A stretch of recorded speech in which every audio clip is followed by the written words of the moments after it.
With that drum or this? Okay.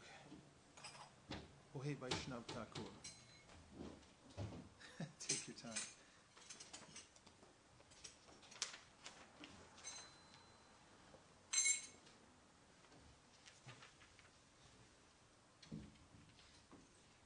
Page number 67.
This service is access code accepted. There are 3 participants in this conference. All callers are muted and they can unmute themselves. To start conference recording, press 1. This conference is being recorded.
Oh, hey, Vaishnava Thakur, Doyara Sagara, Edase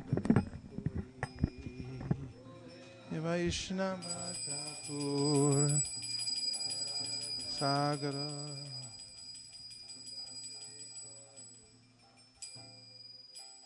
Oh, hey, Vaishnava Thakur, Doyara Sagara, Edase Karuna Kori.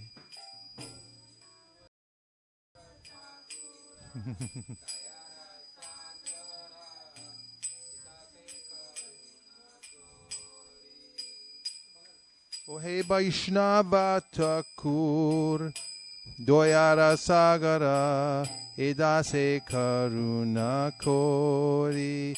O hey Vaishnava Thakur, Doyara Sagara, Edase Karuna. Diyapada Chaya Shodohe Amaya Tomara Charana Dhori. Diyapada Chaya Shodohe Amaya Tomara Charana Dhori. Chaya Bhega Domi Chaya Dosha Shodhi Chaya Guna Deho Dase.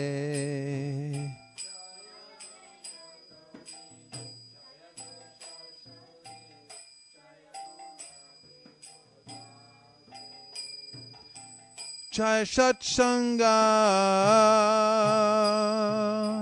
Deho He Amare Boshe Chi Sangera Ashe.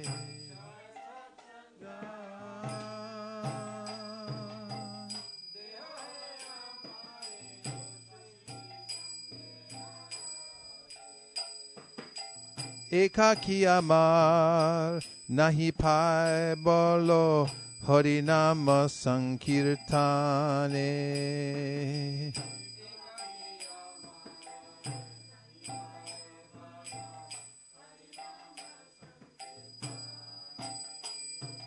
Tumi kripa kore shadabindu diya deho Krishna namadane.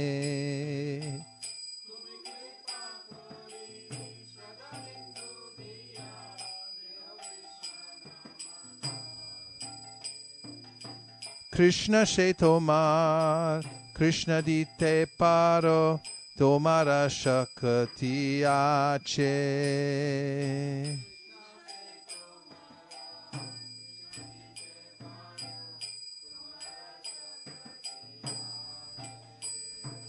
Amito kanga,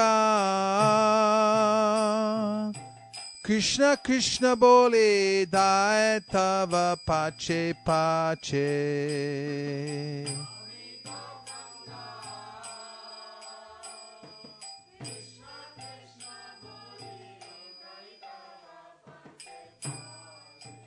O he Vaishnava Thakur, Doyara Sagaro, Idase Karuna Kori. O he Vaishnava Thakur.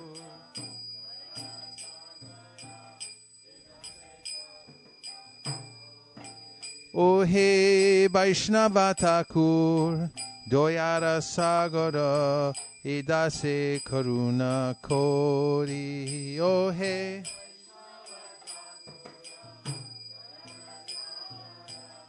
Idase Karuna Kori.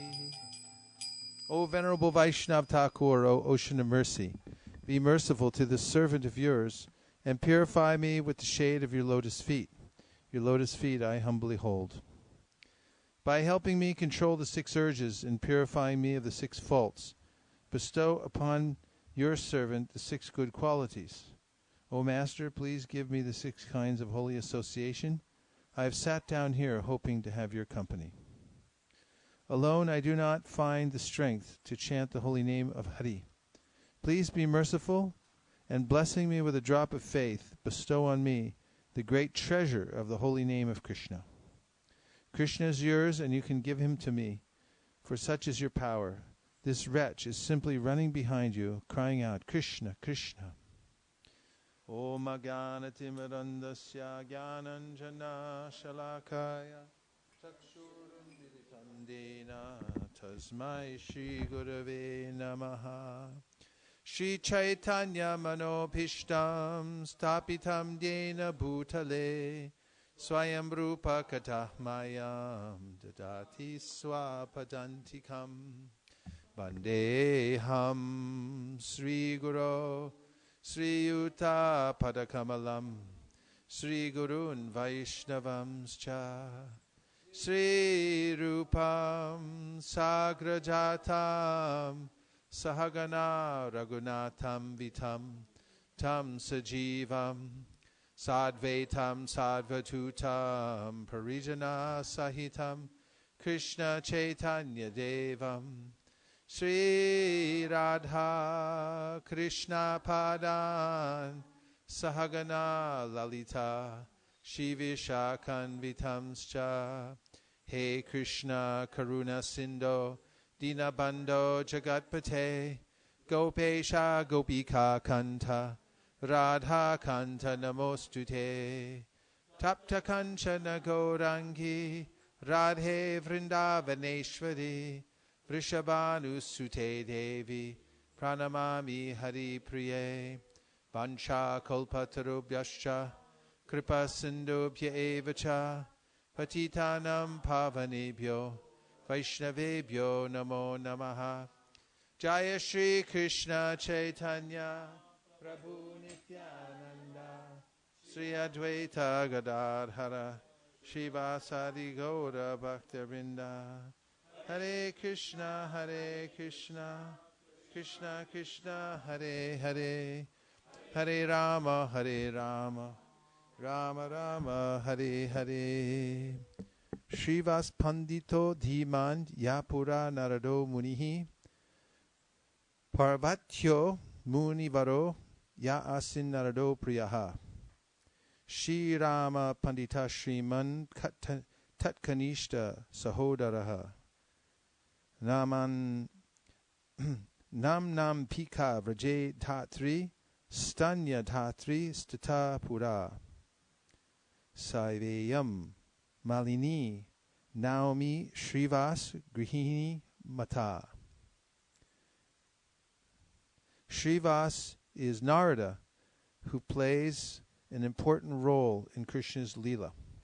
Narada Muni's friend, Parvat Muni, appeared as Srivas's younger brother, Ramai. Srivas's wife, Malini Devi, was Krishna's wet nurse in Vraja, Ambika, from the Gora Gonadeshi Deepika. Panchatattvatmakam Krishnam Bhakta Rupa Swarupakam Bhaktavataram Bhaktakyam Namami Bhakta Shaktikam. I pay obeisances to the Supreme Lord Krishna, who has appeared in 5 aspects: as a devotee, as the expansion of a devotee, as the incarnation of a devotee, as a pure devotee, and as the devotional energy. From Chaitanya Charitamrita 1.1.14. Srila Bhakti Siddhanta Saraswati Thakur comments, the Supremely Potent is revealed in 5 different manifestations according to his desire to experience 5 different pastimes. Ontologically, there is no difference between them. They are one truth expressed according to 5 dispositions. Thus Sri Gauranga, Sri Nityananda, Sri Advaita, Sri Gadadhar, and Srivas, and the other devotees are ontologically non-different from one another. Nevertheless, that one truth is manifest as a devotee, Bhakta Rupa, the expansion of a devotee, Bhakta Sarupa, the incarnation of a devotee, Bhakta Avatara, the energy of a devotee, Bhakta Shakti, and the pure devotee, Bhaktakya, according to the desire to relish different tastes of divine relationship. Of these 5 truths, the Supreme Lord himself, the son of Nanda, takes on the devotional mood to become Bhakta Rupa. His full expansions, Swayam Prakash, Balaram, takes on the devotional mood and appears as the Bhakta Swarup Nityananda. The Purusha Avatar, Mahavishnu, takes on the devotional mood and appears as the Bhaktavatar incarnation of a devotee, Advaita Acharya. These 3 are all Prabhus, that is, they are Vishnu Tattva. The devotional energy, Bhakta Shakti, and pure devotee, Shuddha Bhakta, are classified as energies of Vishnu Tattva, which are considered non-different because of their dependent relationship to it. Unquote from Srila Bhaktisiddhanta. The principal devotional energies are Gadadhar, Swarup Damodar, and Ramananda Roy. The pure devotees include Srivas and others who are in the moods of friendship or servitude. Srivas is thus a member of the Panchatattva. Srivas Pandit's origins. Srivas Pandit hailed from Sylhet.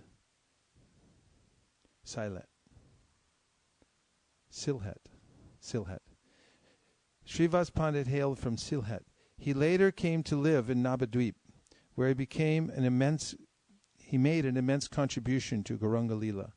From the Chaitanya Bhagavat and Chaitanya Charitamrita we learn that Srivas had 3 brothers living with him in Navadvip, Sri Ram Pandit, Sri Pati Pandit, and Sri Kanta or Sri Nidhi Pandit. All 4 were participants in Mahaprabhu's Leela. Gaudiya Vaishnav Adidan cites Prema Vilas in saying that Srivas's father was a Vedic Brahmin of the name Sri Jaladhar Pandit. Srivas was the second of 5 sons. The eldest son, Sri Nalini Pandit, had a daughter named Narayani, the mother of the author of the Chaitanya Bhagavat, Vrindavan Das. Narayani's husband, Vaikuntha Das Vipra, died while she was pregnant with Vrindavan Das. So she left her husband's house in Kumara Hut, Halisahar, and came to live with Srivas in Navadvip. Srivas and Nimai Pandit. During his student life, Nimai would engage Gadadhar and Mukunda and other devotees in debate, first defeating all their arguments and then showing them how they could have been defended. The devotees were astonished at his prowess, but thought that his learning would bear fruit only if he became a devotee of Krishna. Nimai would pay obeisances to devotees such as Srivas whenever he saw them, and they in turn would bless him, saying, "May you have devotion to Krishna." One day Srivas Pandit was out walking when he encountered Nimai on the street. He said, "People study in order to become devotees of Krishna. What is the use of all their studies if they do not become devotees? Don't waste your time. Start worshipping Krishna as soon as possible." Mahaprabhu felt joy, great joy, on hearing such words from the mouth of his own devotee and answered, "You are a devotee. By your mercy, I will surely have devotion for Krishna someday." Even though they could not help but be attracted to Nimai, the devotees were unable to recognize him as their own worshipable Lord due to the force of his Yogamaya, Lila Shakti. This is a most astonishing and attractive pastime. Nimai becomes a devotee. When Mahaprabhu returned from Gaya, he began to display all the symptoms of one who is intoxicated with love of God. Though nothing could have been more auspicious than this, Sachi Mata became terrified, thinking that her son had gone mad. Word of her anxiety came to Srivas, and he came to see her in Nimai. When Srivas came near him, Mahaprabhu was immediately overcome with divine ecstasy on seeing a devotee of Krishna. When he had recovered, the Lord said, "Everyone thinks I have gone crazy. They say my my airs are disturbed. What do you think has happened to me?" Srivas laughed and answered, "If your airs have become disturbed, then I want some of that too. I see that powerful devotional feelings have entered your body. This means that Krishna has been merciful to you." A relieved Mahaprabhu joyfully embraced Srivas and said, "If you too had said that I was going mad, I would have drowned myself in the Ganges." When Mahaprabhu instituted the loud chanting of the holy names in his own house and in that of Srivas's, all the atheistic neighbors began to complain that they were losing sleep because of the noise. They looked for ways to counter the movement and even started false rumors that the king would come soon to punish the devotees. The impressionable Srivas believed these stories and was filled with anxiety. He began to worship Nrsingadev for protection. Understanding that Srivas was afraid, the Lord, who takes away the distress of his devotees, went to his house. He kicked open the door and said, "Who are you worshipping? Who are you meditating on? Behold, he who you are worshipping is standing before you. I will save the righteous and destroy the wicked. You should worry no longer." So saying, he sat down in the heroic posture, Virasana, and revealed the divine form of Nrsinga, holding conch, discus, club, and lotus. When Srivas saw this extraordinary manifestation of the Lord, he was overcome with feelings of love and began to recite hymns of praise. Mahaprabhu was pleased with Srivas's recital and told him to call his wife and family members to see his divine form. He gave his prasad to Narayani and showed his mercy to her by making her utter the holy name. Just as the devotee is dear to the Lord is also dear to his devotee. When Nityananda came to Navadvip, Mahaprabhu knew that he was staying at Nandanacharya's house, and so he went there in the company of the devotees, where they met for the first time. In order to reveal Nityananda's glories to his associates, he had Srivas recite a verse from the Bhagavatam. Barhapidam natavarabapu karnayo karnikaram vibradvasa kanata kapisham vaijayantim chabalam randran venur adara sudaya purnayan gopa vrindar vrindaranyam swapadaramanam prabhishad gita kirtihi. Krishna, whose glories are sung to the world by the cowherd boys, is dressed as a dancing performer, a peacock feather decorating his top knot, karnikara flowers behind his ears, a golden cloth covering his body, and a victory garland around his neck. Dressed in this way, he entered Vrinda's forest, the pleasure garden of his auspiciously marked feet, while filling the holes of his flute with the nectar of his lips. From Bhagavatam 10:21-5. As soon as Nityananda Prabhu heard the verse, he fainted, and the 8 ecstatic symptoms appeared on his body. Vishvambar clasped Nityananda to his bosom. A few days later, Mahaprabhu indicated that he wished Nityananda to perform the Vyas Puja ceremony, so preparations were made for this ritual, and to be held at Srivas's house.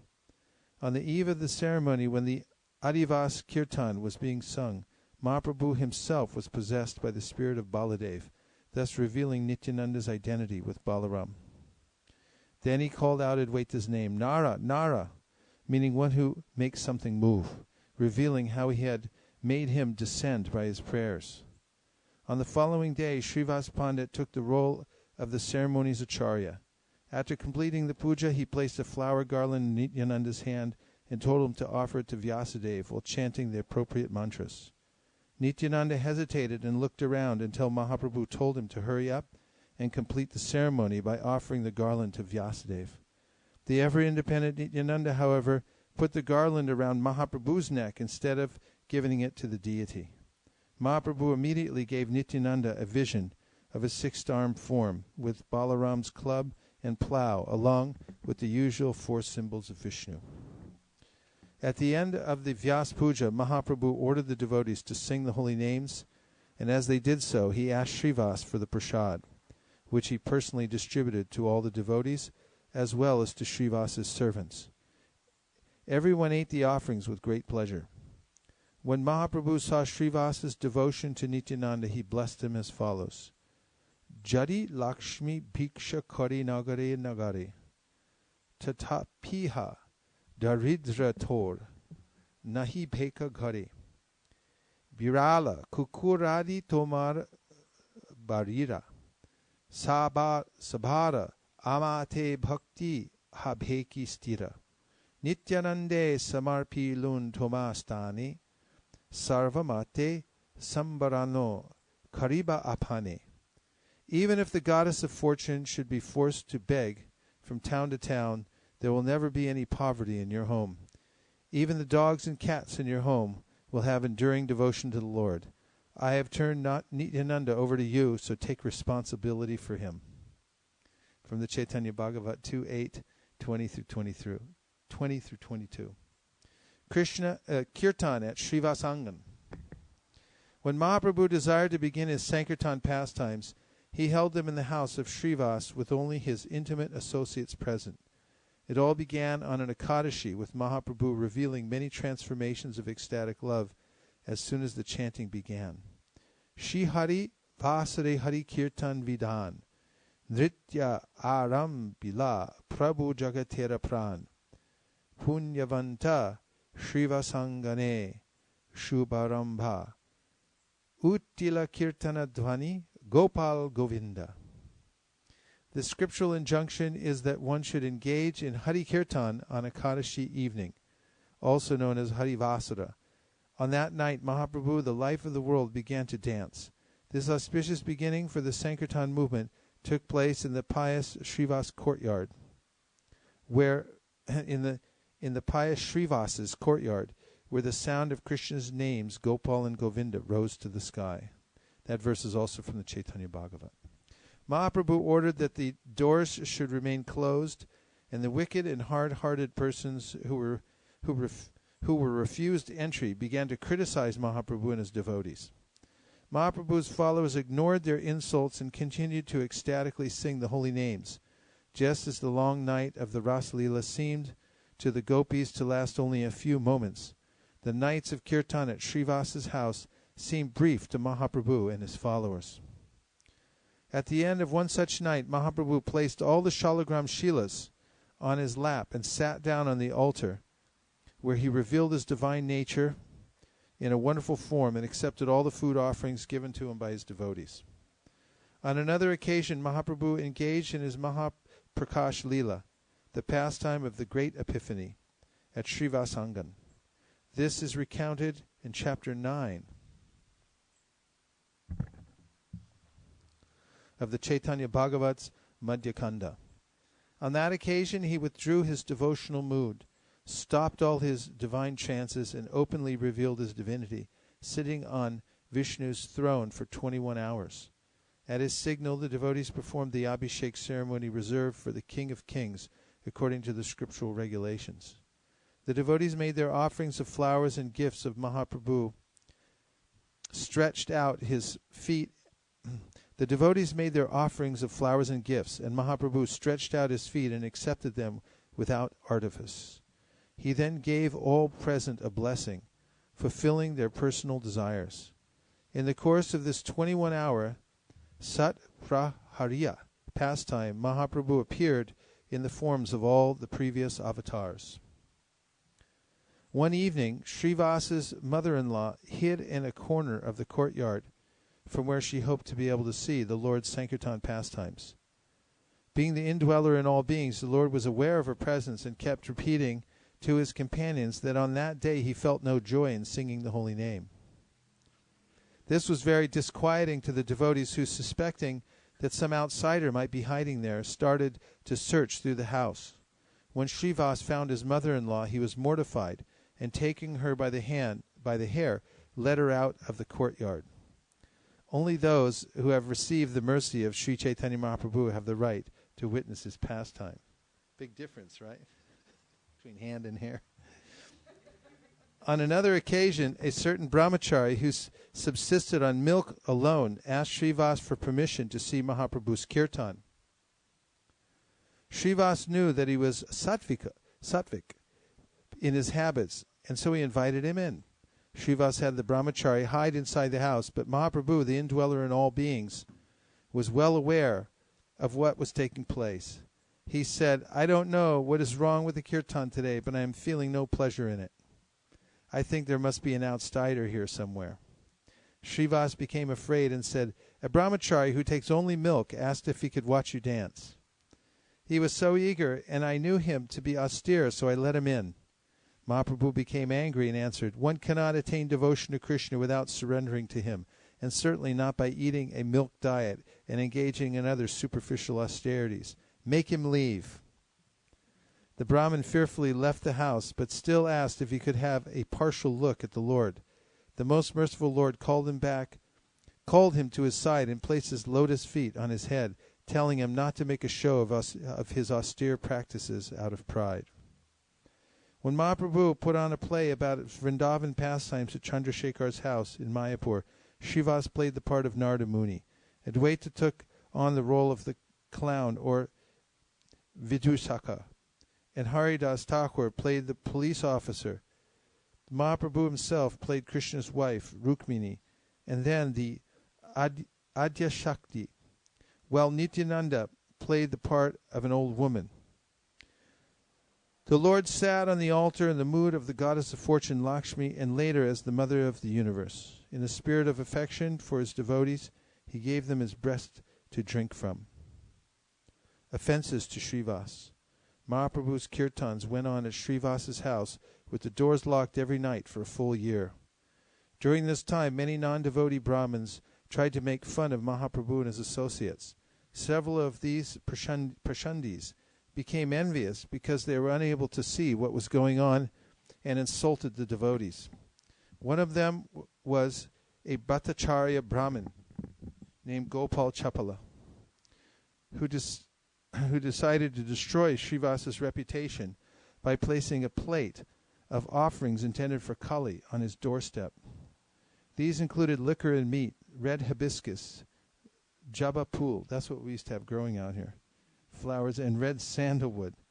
In the morning, when Srivas opened the door, he saw these items and started to laugh. He loudly proclaimed, "Look, everyone, I'm a Shakta. I've been worshipping the goddess all night long." His better-behaved neighbors were pained to see what had taken place. They removed the offering items and then purified the doorstep with cow dung. As a result of this offense to Srivas, Gopal Chapala was afflicted with leprosy. One day when Mahaprabhu came to the banks of the Ganges to bathe, Gopal Chapala approached him and prayed to be freed from his disease. Mahaprabhu angrily answered him, "O sinners, enemy of the devotees, I will not save you. I will have you eaten by worms like this for 1,000,000 births. You made it seem as though Srivas had worshipped Kali, so you will dwell for 1,000,000 lifetimes in the hell known as Raurava." That's from the Chaitanya Charitamrita. After Mahaprabhu had taken sannyas, he came once to Kulia, the site where offenses are forgiven. Kulia is the present-day town of Navadvip, also known as Koladvip. This time, when Gopal Chapala begged him again to be forgiven, Mahaprabhu was compassionate and told him to ask forgiveness of Srivas Pandit.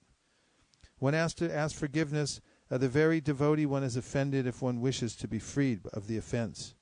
When Srivas forgave Gopal Chapala, he was liberated from the effects of his offense. The unfortunate Devananda Pandit, though a great lecturer on the Srimad Bhagavatam, was devoid of devotion. One day Srivas Pandit went to listen to him lecture, and being a great devotee was deeply affected by the Bhagavat's verses and started to cry in midst of the assembly. Devananda's students, who were all Pashandis, forcibly dragged Srivas outside for disturbing the audience. Even though he saw his students acting in this way, Devananda did nothing to stop them. Thus he too became an offender to a Vaishnav. Mahaprabhu later roundly rebuked Devananda for his inaction on this occasion. However, Devananda had the good fortune to come into the association of Rakreshwar Pandit, who taught him Chaitanya Mahaprabhu's true identity. He thus became sorry for the offense he had committed and received Mahaprabhu's mercy. According to the Gaura Gonadeshi Dipika, Devananda is Nanda Maharaj's court Pandit, Bandari Muni, in Rajalila. The Qazi tries to break up the kirtan. Mahaprabhu was always Mandana.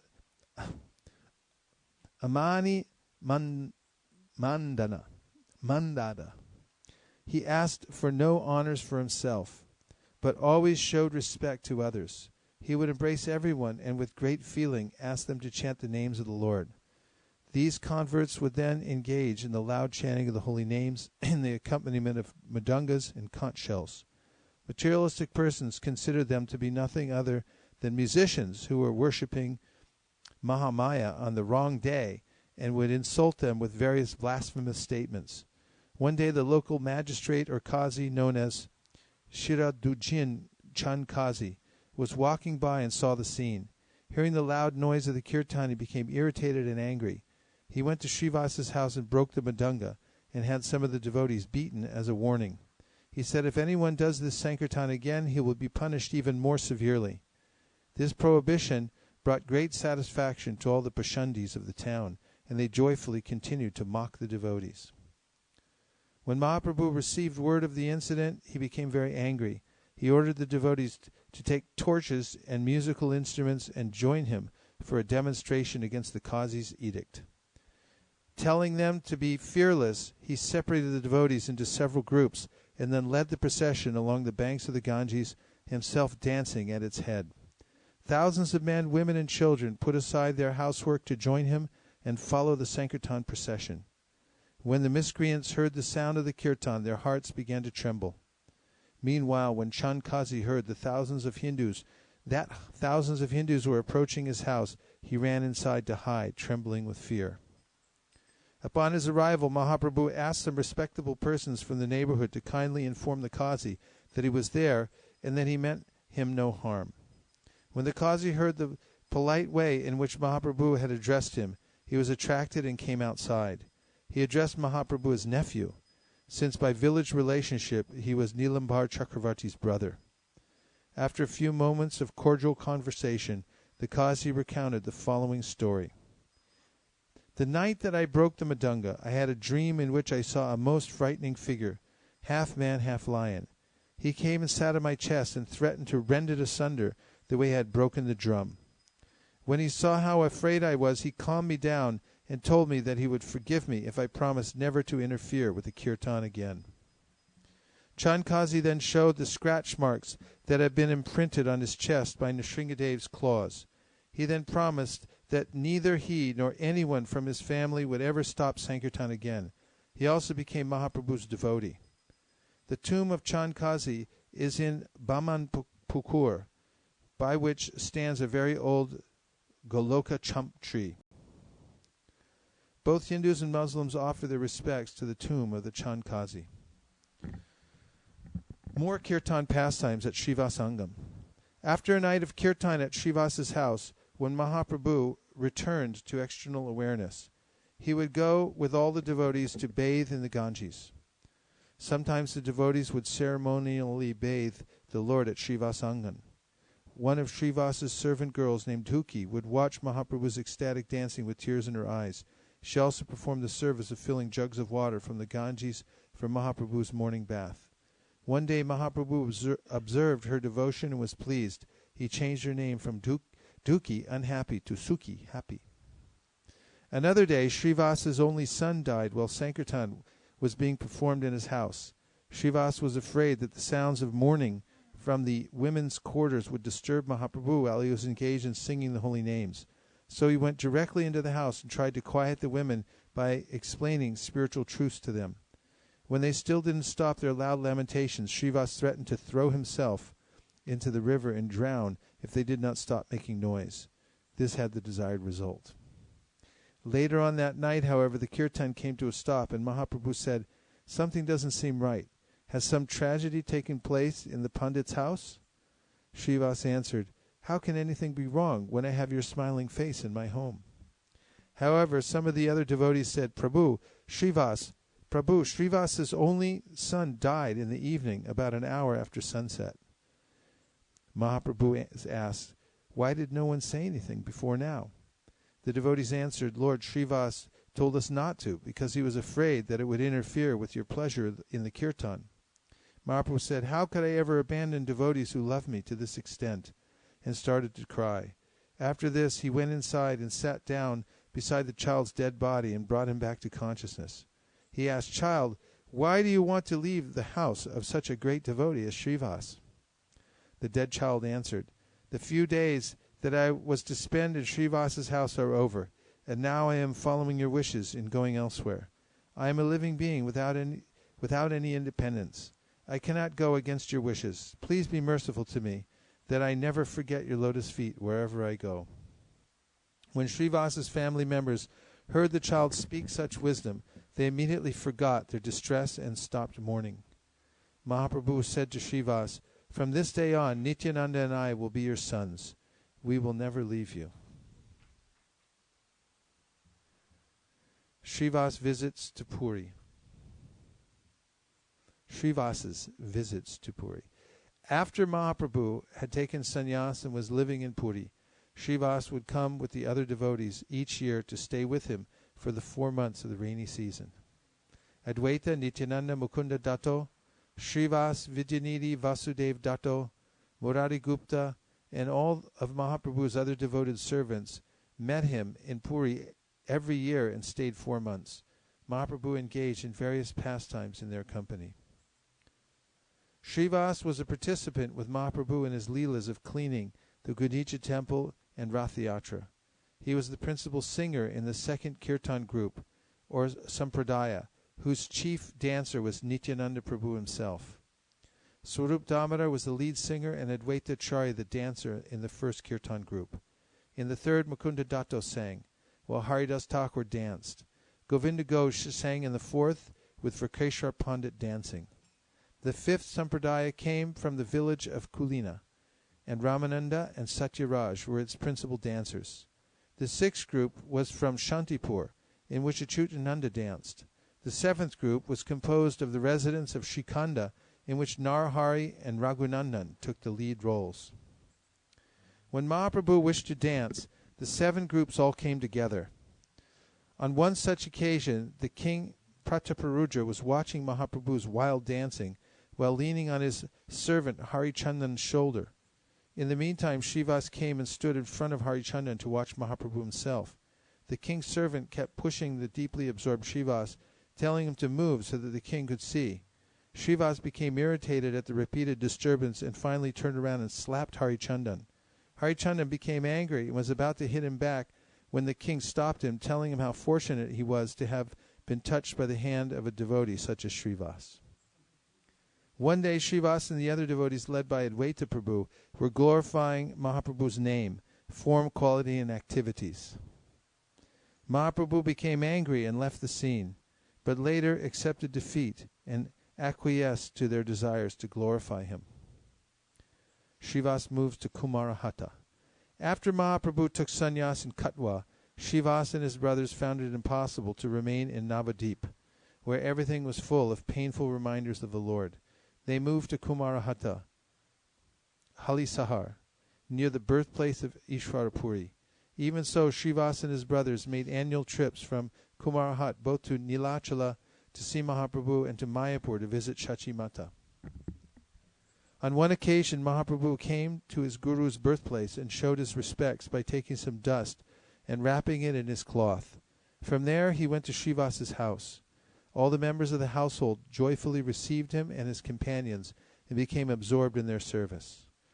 Mahaprabhu noticed this and said to Srivas, "You are a householder with a large family.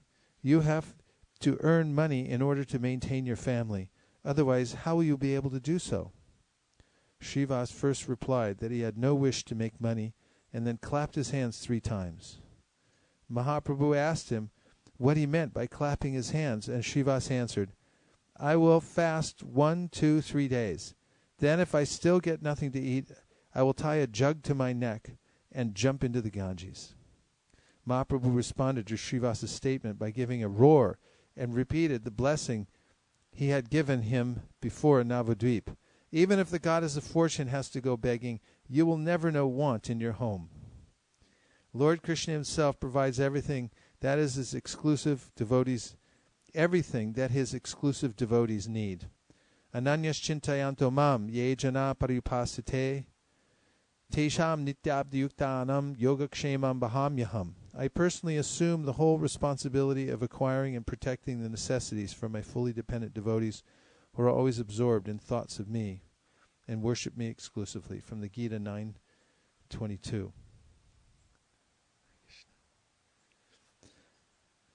Even after Mahaprabhu remained permanently in Puri, it is said that his divine apparitions took place in 4 places.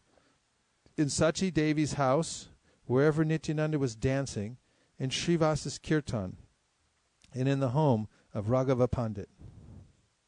These apparitions took place because the Lord is naturally attracted by the love of his devotees. Srivas Pandit's appearance day is the 8th day of the waning moon, Krishna Ashtami. Happy Krishna Ashtami, everyone. In the month of Chaitra, and his disappearance day is celebrated on the 10th day of the waning moon, Krishna Dashami, in Ashar. Srivas Pandit ki jai. May I please have the 10th canto, the pastime of Akrura, going to Vrindavan, please?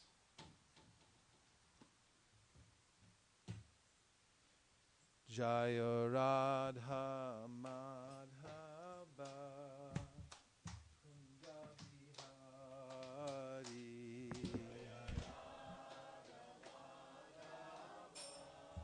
Trisha, you turn that light and that light on, please. On. Jaya Radha Madhava Kunja Bihari. Jaya Radha Madhava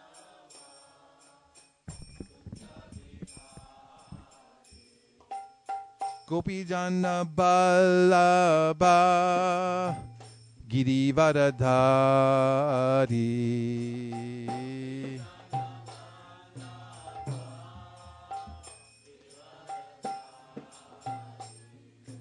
Gopijana Ballabha Girivardhari.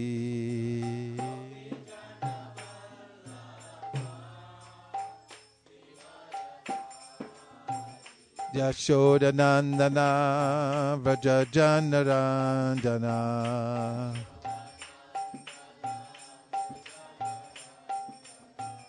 Yashodanandana Vrajajanarandana.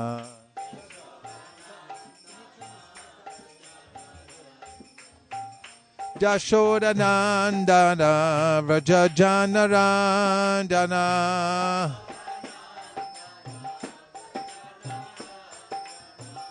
Yashodanandana Vrajajanarandana. Jamuna Tira Vanachari.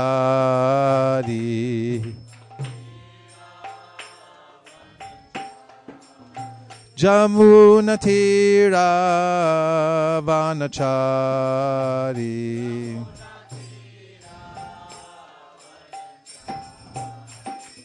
Jai Radha Madhava Kunja Bihari.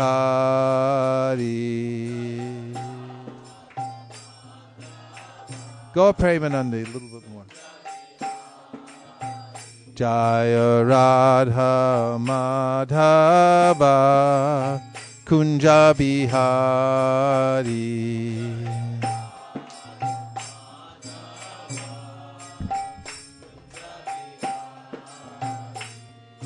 Gopijana Ballabha Girivardhari.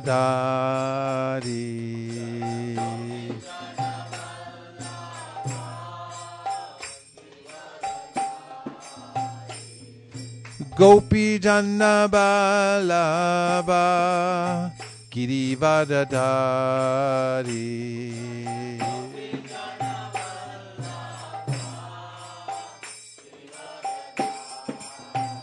Yashodanandana Vrajajanarandana.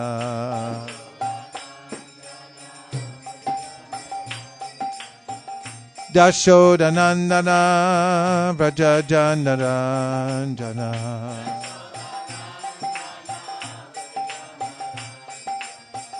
Yashodanandana Vrajajanarandana. Jamuna Tira Vanachari.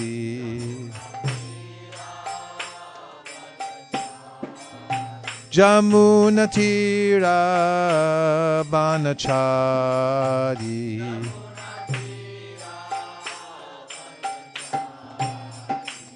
Jai Radha Madhava Kunja Bihari.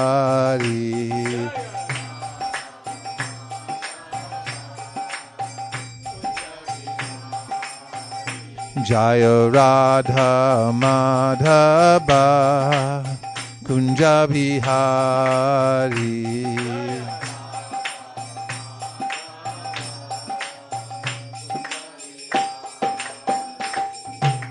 Gopijana Ballabha Girivardhari.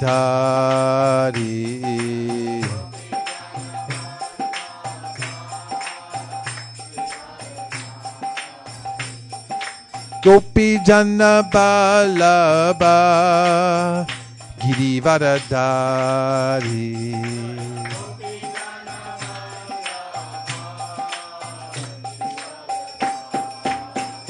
Yashodanandana Vrajajanarandana.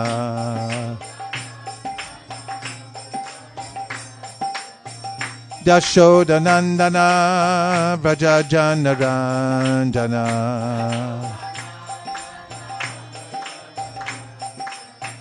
Dashodanandana Vraja Janarandana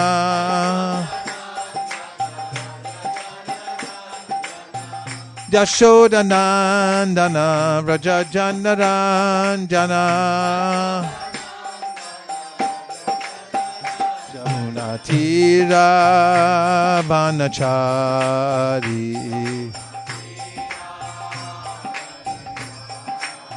Jamunatira Vanachari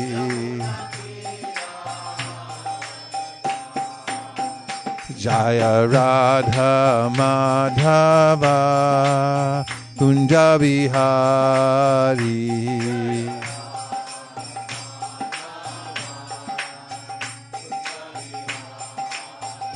Jaya Radha Madhava Kunja Bihari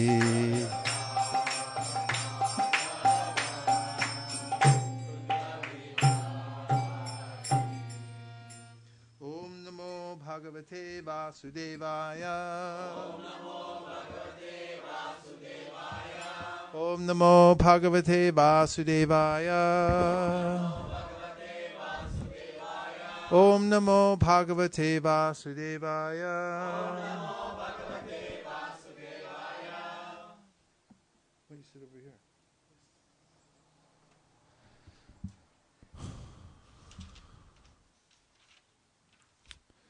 This is from the Srimad Bhagavatam, Canto 10, Chapter 38.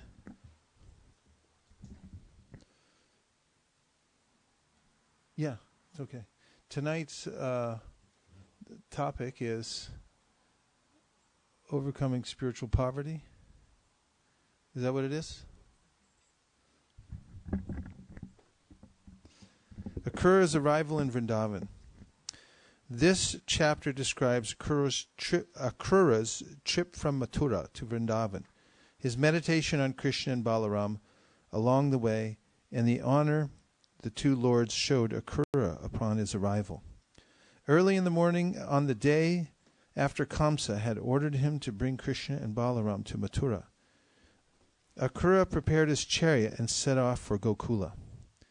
As he traveled, he thought as follows: I am about to attain the great good fortune of seeing Sri Krishna's lotus feet, which are worshipped by Brahma, Rudra, and the other demigods. Although Kamsa is an enemy of the Supreme Lord and the devotees, and his devotees, still it is by Kamsa's grace that I will get this great boon of seeing the Lord. When I first catch sight of his lotus feet, all my sinful reactions will be destroyed at once. I will descend from my chariot and fall at the feet of Krishna and Balaram, and even though I have been sent by Kamsa, the omniscient Sri Krishna will certainly harbor no animosity toward me. As Akrura thus thought to himself, he arrived in Gokula at sunset. Alighting from his chariot in the cowherd pasture, he began rolling about in the dust in great ecstasy. Then Akrura continued on to Vraj. When he saw Krishna and Balaram, he fell at their lotus feet, and both the lords embraced him. Afterward, they brought him to their residence, inquired from him about the comfort of his trip, and honored him in various ways, offering him water for washing his feet, arghya, a seat, and so forth. They relieved him of his fatigue by massaging his feet and served him a delicious banquet. Maharaj Nanda also honored Akrura with many sweet words. Shri Shuka Uvacha Akruropi Chatam Ratrim Madhupuryam Mahamati Ushitva Ratim Astaya Prayayao Nanda Gokulam. Shukadev Goswami said, after passing the night in the city of Mathura, the high-minded Akrura mounted his chariot and set off for the cowherd village of Nanda Maharaj. Purport: King Kamsa ordered Akrura to go to Vrindavan on the Ekadashi of the dark fortnight of the Vedic month of Palgun. After spending the night in Mathura, Akrura left early the next day. That morning, Narada offered his prayers to Krishna in Vrindavan, and in the afternoon the demon Vyoma was killed there. At dusk, Akrura entered the Lord's village. Gachanpati Mahabhago Bhagavat Ambujekshane Bhaktim Param Upagata Evam Etad Achintayat. As he traveled on the road, the great soul Akura felt tremendous devotion for the lotus-eyed personality of Godhead, and thus he began to consider as follows. Kim maya charitam bhadram, kim taptam paramam tapaha, kim vatap yarhate datam, yad drakshyam adya keshavam. Sri Akrura thought, what pious deeds have I done? What severe austerities undergone? What worship performed or charity given, so that today I will see Lord Keshava? 4. Mamai tad durlabam manya utama shloka darshanam vishayatmano yata brahma kirtanam shudra janmanaha. Since I am a materialistic person, absorbed simply in sense gratification, I think it is as difficult for me to have gotten this opportunity to see Lord Uttama Shloka as it would be for one born a Shudra to be allowed to recite the Vedic mantras. Maivam mama dhammas yapi syad eva chutadarshanam hriyamana kalanadya kvachit tarati kashchana. But enough of such thoughts. After all, even a fallen soul like me can have a chance to behold the infallible Supreme Lord, for one of the conditioned souls, being swept along in the river of time, may sometimes reach the shore. Look in the Chaitanya Charitamrita for... Actually, I have it right here. That way you don't have to look. Sorry.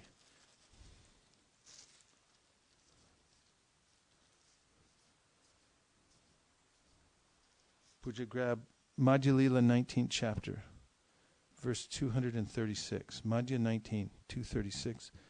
Bhavite bhavite Krishna spureye antare. Krishna kripaya agnya pai rasha shindu pare. When one thinks of Krishna constantly, love for him is manifest within the heart. Even though one may be ignorant, one can reach the shore of the ocean of transcendental love by Krishna's mercy. Please repeat. Bhavite bhavite Krishna spuraye antare. Bhavite bhavite Krishna spuraye antare. Krishna kripaya agnapaya Rasha Shindupare.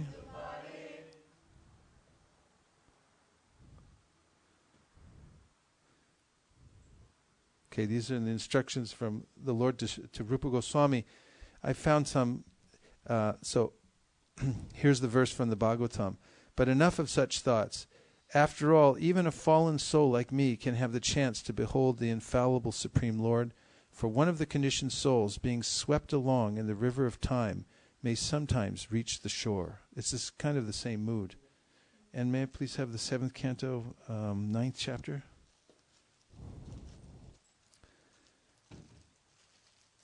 Text number 6. Mamadya mangalam nashtam palavam shchaiva me bhavaha yan namase bhagavato yogi dhyayangri pankajam. Today all my sinful reactions have been eradicated and my birth has become worthwhile, since I will offer my obeisances to the Supreme Lord's lotus feet, which mystic yogis meditate upon.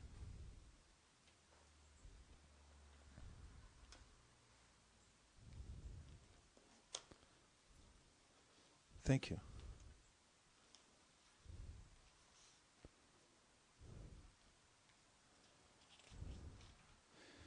So in the Bhagavatam, when Prahlad was offering prayers to Lord Nrsingadev, at first he felt hesitant because he felt unqualified.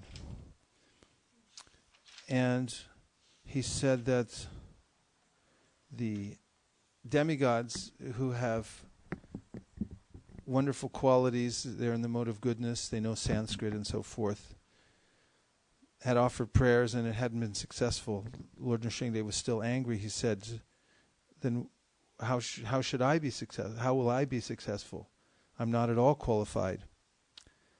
And then Manyedana Bijana Rupa Tapao Shatojas Teja Prabhava Bala Purusha Balash Teja Prabhava Bala Purusha Bhuti Yoga Naradanaya Hi Parasa Paramsa Pumso Naradanaya Hi Bhavanti Parasya Pumso Bhaktyatu Tosha Bhagavan Gajayutapaya.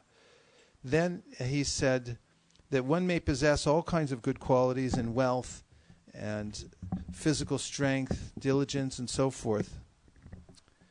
But he said, I don't think any of these qualify one to glorify the Lord properly.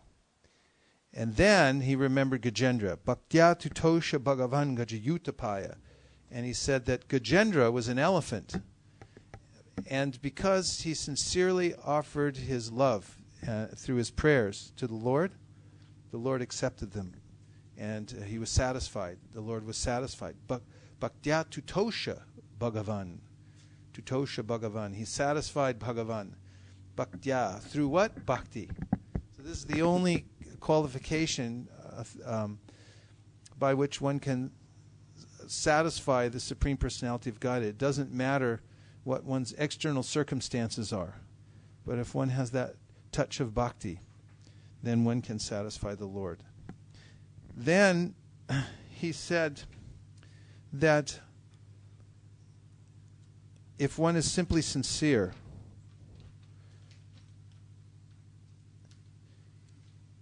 therefore, although I was born in a demoniac family, I may without a doubt offer prayers to the Lord with full endeavor as far as my intelligence allows.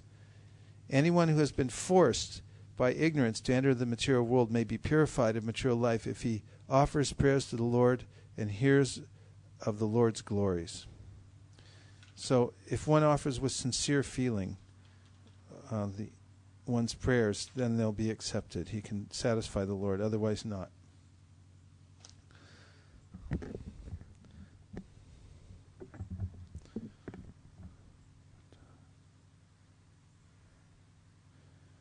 Kamso bata ya kritame chyanugraham drakshengri padmam prahito munahare kritva tarasya duratvavam tama purve tayanyanaka mandala twisha.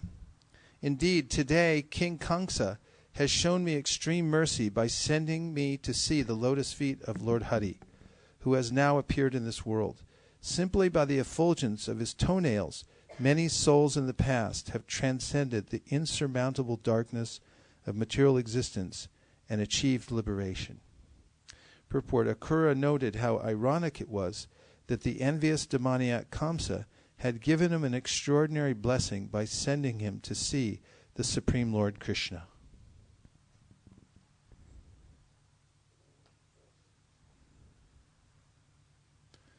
Text 8. Those lotus feet are worshipped by Brahma, Shiva, and all the other demigods, by the goddess of fortune, and also by the great sages and Vaishnavas. Upon those lotus feet the Lord walks about the forest while herding the cows with his companions, and those feet are smeared with the kumkum from the gopis' breasts. Surely I shall see the face of Lord Mukunda, since the deer are now walking past me on my right. That face, framed by his curly hair, is beautified by his attractive cheeks and nose, his smiling glances, and his reddish lotus eyes. Purport: Akura saw an auspicious omen, the passing of the deer on his right, and thus he felt sure he would see the Supreme Lord Krishna. 10. I am going to see the Supreme Lord Vishnu, the reservoir of all beauty, who by his own sweet will has now assumed a human-like form to relieve the earth of her burden. Thus there is no denying that my eyes will achieve the perfection of their existence. He is the witness of material cause and effect, yet he is always free from false identification with them. By his internal potency, he dispels the darkness of separation and confusion. The individual souls in this world who are manifested here, when he glances upon his material creative energy, indirectly perceive him in the activities of their life heirs, senses, and intelligence. Purport. In this verse, Thakura establishes the all-powerful position of the Supreme Lord, whom he is about to see in Vrindavan. The false concept of separation from the Lord is described in the 11th canto of the Bhagavatam, 11.237. Bhayam dvitiya binibeshita syad ishad apetasya viparyo smriti. Although all existence emanates from the absolute truth, Krishna, we imagine a second thing, this material world, to be entirely separate from the Lord's existence. With this mentality, we try to exploit that second thing for our sense gratification. Thus, the psychological underpinning of material life is the illusion that this world is somehow separate from God and therefore meant for our enjoyment. It is ironic that the impersonal philosophers in their radical renunciation of this world claim it to be utterly false and totally separate from the Absolute. Unfortunately, this artificial attempt to divest the world of its divine nature, or in other words, its relation to God, does not lead people to utterly reject it, but to try to enjoy it. While it is true that this world is temporary and thus, in one sense, illusory, the mechanism of illusion is a spiritual potency of the Supreme Lord. Realizing this, we should immediately desist from any attempt to exploit this world. Rather, we should recognize it as God's energy.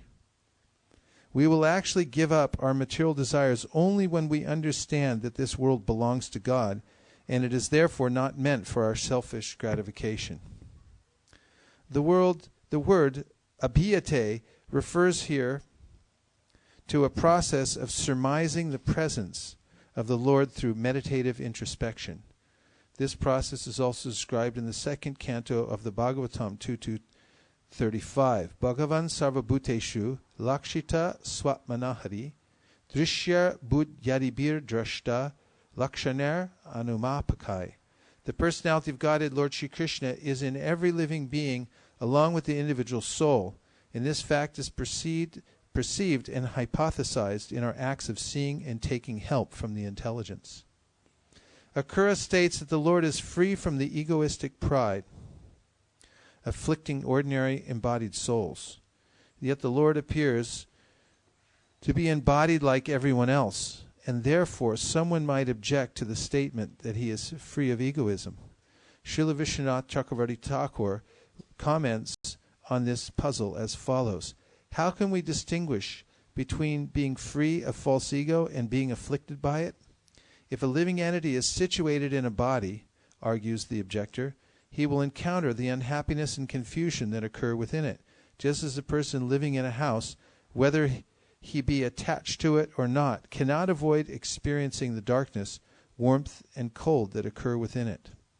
This objection is answered as follows. By his internal potency, the Lord dispels the darkness of ignorance along with the separateness and bewilderment it produces. Text 12. All sins are destroyed and all good fortune created by the Supreme Lord's qualities, activities, and appearances, and words that describe these three things animate, beautify, and purify the world. On the other hand, words bereft of his glories are like the decorations on a corpse.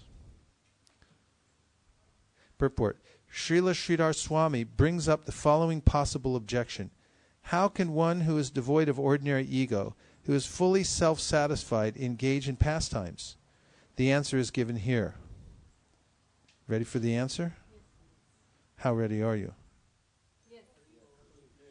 Like about a 2 on a scale of 1 to 10?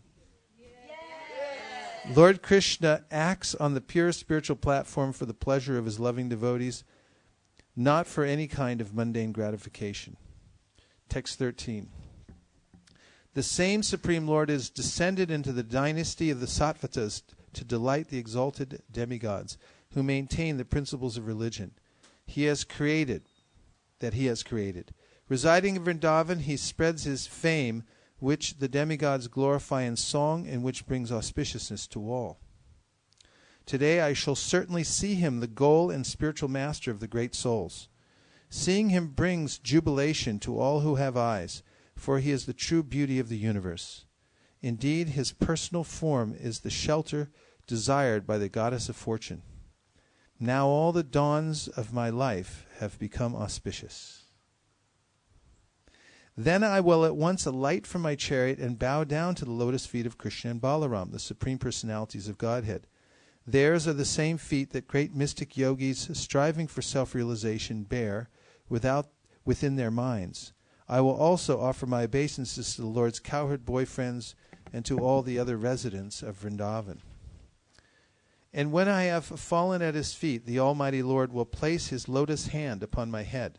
For those who seek shelter in him, because they are greatly disturbed by the powerful serpent of time, that hand removes all fear. By offering charity to that lotus hand, Purandar and Bali earned the status of Indra, king of heaven.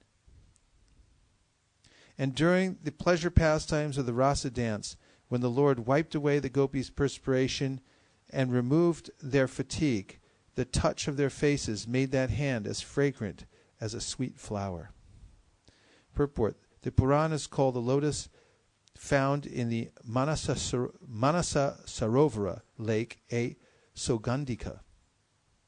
Sogandhika. Lord Krishna's lotus hand acquired the fragrance of this flower by coming in contact with the beautiful faces of the gopis. This specific incident, which occurred during the Rasa Leela, is described in the 33rd chapter of the 10th canto. 18. The infallible Lord will not consider me an enemy, even though Kamsa has sent me here as his messenger. After all, the omniscient Lord is the actual knower of the field of this material body, and with his perfect vision he witnesses, both externally and internally, the endeavors of the conditioned soul's heart. Purport. Being omniscient, Lord Krishna knew that Akrura was only externally a friend of Kamsa. Internally, he was an eternal devotee of Lord Krishna. 19. Thus he will cast his smiling, affectionate glance upon me as I remain fixed with joined palms, fallen in obeisances at his feet. Then all my contamination will at once be dispelled, and I will give up all doubts and feel the most intense bliss. Recognizing me as an intimate friend and relative, Krishna will embrace me with his mighty arms, instantly sanctifying my body and diminishing to nil all my material bondage, which is due to fruitive activities. Having been embraced by the all-famous Lord Krishna, I will humbly stand before him with bowed head and joined palms, and he will address me, "My dear Akrura." At that very moment, my life's purpose will be fulfilled.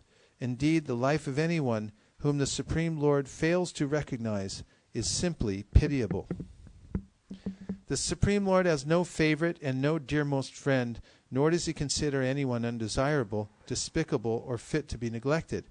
At the same time, he lovingly reciprocates with his devotees in whatever manner they worship him, just as the trees of heaven fulfill the desires of whoever approaches them. Purport. The Lord says something similar in the Bhagavad Gita 9:29. Samoham sarvabhuteshu name dvesho stina priyaha ye bhajanti tumam bhaktya maite teshu chapyaham. I envy no one, nor am I partial to anyone. I am equal to all, but whoever renders service unto me in devotion is a friend and is in me, and I am also a friend to him. Similarly, Lord Caitanya was as hard as a thunderbolt for those who envied him, and as soft as a rose for those who understood his divine mission. 23. And then Lord Krishna's elder brother, the foremost of the Yadus, will grasp my joined hands while I am standing with my head bowed, and after embracing me, he will take me to his house. There he will honor me with all items of ritual welcome and inquire from me about how Kamsa has been treating his family members.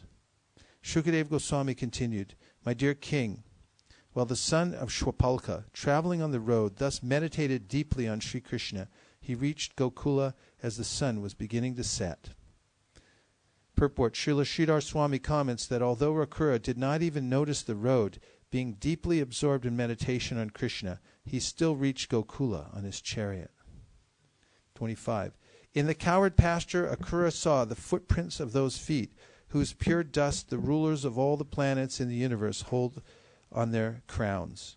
Those footprints of the Lord, distinguished by such marks as the lotus, barley corn, and elephant goad, made the ground wonderfully beautiful. Increasingly agitated by ecstasy at seeing the Lord's footprints, his bodily hairs standing on end because of his pure love, and his eyes filled with tears, Akrura jumped down from his chariot and began rolling about among those footprints, exclaiming, "Ah, this is the dust from my master's feet."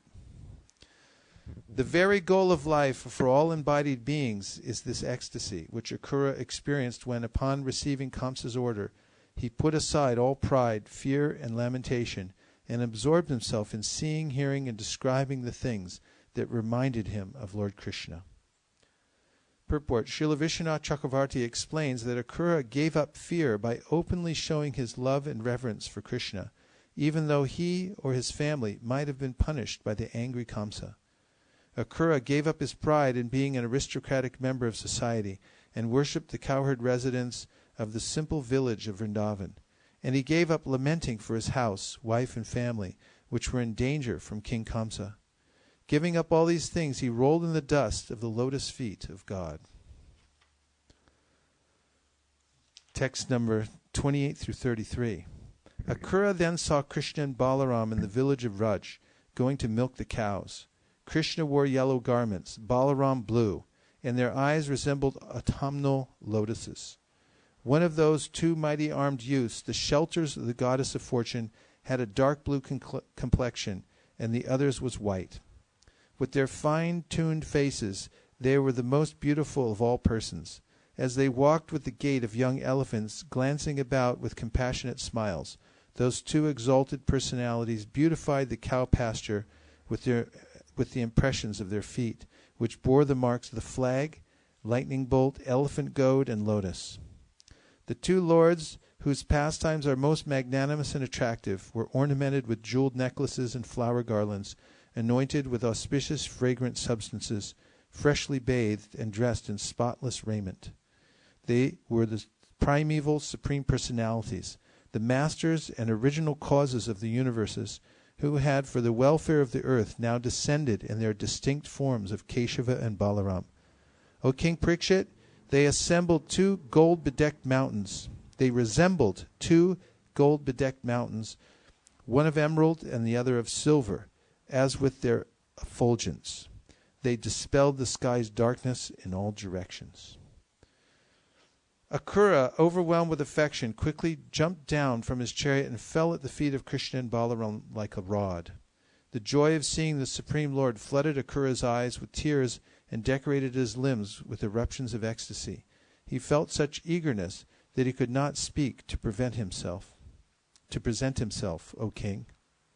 Recognizing Akrura, Lord Krishna drew him close with his hand, which bears the sign of the chariot wheel, and then embraced him. Krishna felt pleased, for he is always benignly disposed towards his surrendered devotees. As Akrura stood with his head bowed, Lord Shankarshana, Balaram, grasped his joined hands, and then Balaram took him to his house in the company of Lord Krishna. After inquiring from Akrura whether his trip had been comfortable, Balaram offered him a first-class seat, bathed his feet in accordance with the injunctions of Scripture, and respectfully served him milk with honey. The Almighty Lord Balaram presented Akrura with the gift of a cow, massaged his feet to relieve him of fatigue, and then, with great respect and faith, fed him suitably prepared food of various fine tastes. Purport. According to Srila Vishwanath Chakravarti Thakur, Akrura went to Krishna's and Balaram's house on the 12th lunar day, on which one should not break a fast at night. However, Akrura dispensed with this formality because he was eager to receive food in the Lord's house.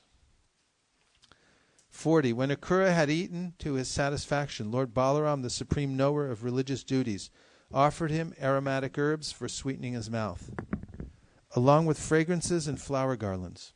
Thus Akrura once again enjoyed the highest pleasure.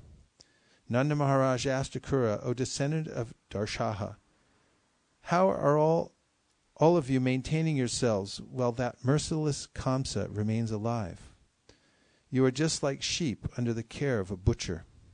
That cruel, self-serving Kamsa murdered the infants of his own sister in her presence, even as she cried in anguish. So why should we even ask about the well-being of you, his subjects? Honored by Nanda Maharaj with these true and pleasing words of inquiry, Akrura forgot the fatigue of his journey. Thus end the purports of the humble servants of His Divine Grace A.C. Bhaktivedanta Swami Prabhupada to the 10th canto, 38th chapter of Srimad Bhagavatam, entitled Akrura's Arrival in Vrindavan. So we notice that in the Akrura's journey to see Lord Krishna, he was remembering Krishna and also reconciling the fact that although he had been sent by Kamsa to bring Krishna and Balaram to Mathura for no good purpose, Kamsa was up to no good, and Akrura was acting as his messenger. Still, he remembered that because Krishna is omniscient, that he would completely understand that he's going there only to see him and to render some service, and that he had no malintent whatsoever.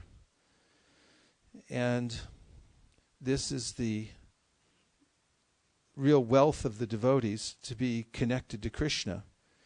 The prayers of personified Vedas say that the living entity in the material world who has forgotten Krishna has forgotten his real wealth in life, and is like a homeless person who's living in complete poverty, while at the same time wearing around his neck an invaluable jewel. And someone may come along and point out to that person that you're wearing this jewel around your neck. What is that? And then the person suddenly remembers, oh, I'm not poor at all. I actually am very wealthy. And Sriman Mahaprabhu had also told the story to Sanatana Goswami about the astrologer Sarvagya, who visited a very poor man. And the poor man was suffering because he had no money and he had no means in life. And when the astrologer read his chart, he said, actually, this is a mistake, because although you were estranged from your father for many, many years, and your father has already died, he was the richest man in the whole country, and he left you his fortune when he died. And I can even tell you where to dig for the treasure, because I have such an accurate reading. It's nearby, and I can tell you exactly how to dig for it. And so Mahaprabhu asked the question, how long does it take for a poor man to suddenly feel wealthy, or to change his mood and countenance when he hears that he's no longer poor, that he's actually rich? Approximately how long? A millisecond? Not half an hour. As soon as he hears it. And Mahaprabhu compared this to the Vedas, the Shastras, that speak to us in such a way to remind us that we actually are not poor. As soon as I consider myself a resident of the material world, mamupeti punarjanma dukalayam shashvatam. This is a place of great misery. And the body that I've assumed as myself is subject to decay at every second. And it's also subject to complete destruction as well. And this is a cause for constant consternation, that I relate myself as a material body, which I'm not, and therefore I suffer. And also, dvitiya, I see the shadow, which is this material world, a mere reflection of the spiritual world, to be a place for my enjoyment. And this is also endlessly frustrating, because the material world is incompatible with the spiritual energy of the soul. And there's a way in which that frustration actually becomes a kind of wealth for the advancing devotee. And we hear about this in several pastimes in the Srimad Bhagavatam. Pingala, the prostitute, who was waiting one night for a suitor and didn't find one, and then as the night wore on, she became more and more frustrated, and then began to consider her condition in life and see that she was actually engaging in all kinds of low activities, and that actually this body wasn't even herself. And she felt frustrated and then disgusted with the interaction with the material energy. And in this is a great lesson that there's no happiness in the material world and that my fortune lies somewhere else. Now, in and of itself, frustration doesn't mean that someone will become self-realized or happy or spiritually wealthy. As Krishna says in the Bhagavad Gita, Chaturvida bhajante mam jana sukritino arjuna arto jignasa artarti jnanicha bharatarshapha. That 4 kinds of people who have sukriti, or some pious merit, turn to me when they're in distress, when they need money, when they're inquisitive, or when they're in knowledge of the absolute truth. And this sukriti is gained by association with devotees.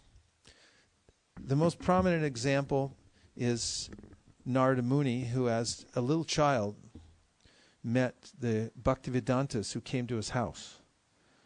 And they gave talks for the duration of the rainy season while they stayed there, and they also sang bhajans. And Narada Muni's mother was engaged in cooking for them, serving them, and so forth. And then they left. Narada had also taken the remnants of their food by their permission. That means there was a good relationship. And then suddenly his mother died, and the Bhaktivedantas had gone, and Narada had the wherewithal, although he was only 5 years old, to go wandering in the countryside to see God's creation. And then Krishna revealed himself as Narada was sitting meditating in a forest. That is, that he had a experience beyond the body, and he felt all of his senses enlivened in the service of the Lord, because each one of our senses is meant for serving Krishna. Atmendriya priti vancha tari balikam, Krishnendriya priti icha dhari prem nam. Krishnadas Kaviraj Goswami says in the Chaitanya Charitamrita that Atmendriya priti, or affection for the material senses, is called kam, lust. But that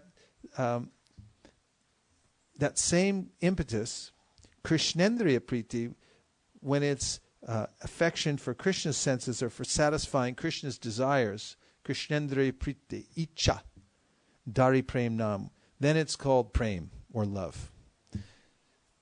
Seems to be the same, but actually when it's directed towards my senses, then it's lust, and when it's directed towards Krishna's senses, then it's love.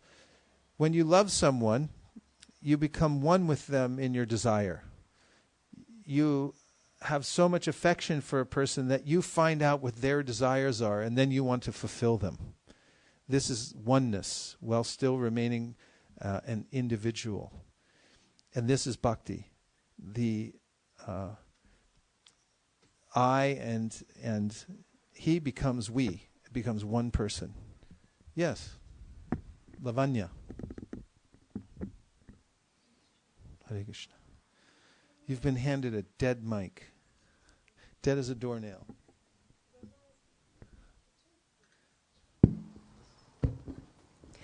Guru Maharaj, when you said it's so easy to love someone, and then when you love someone, you become one with them.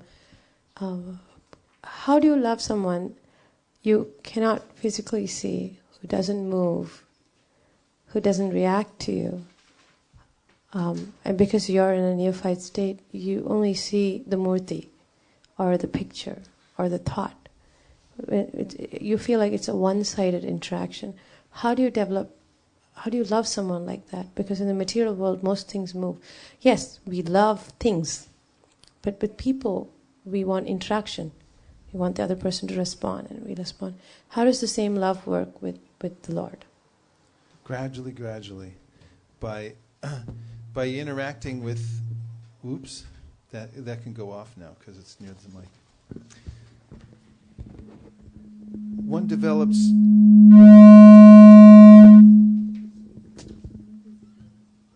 Turn the speaker away from the mic. That'll help. Okay.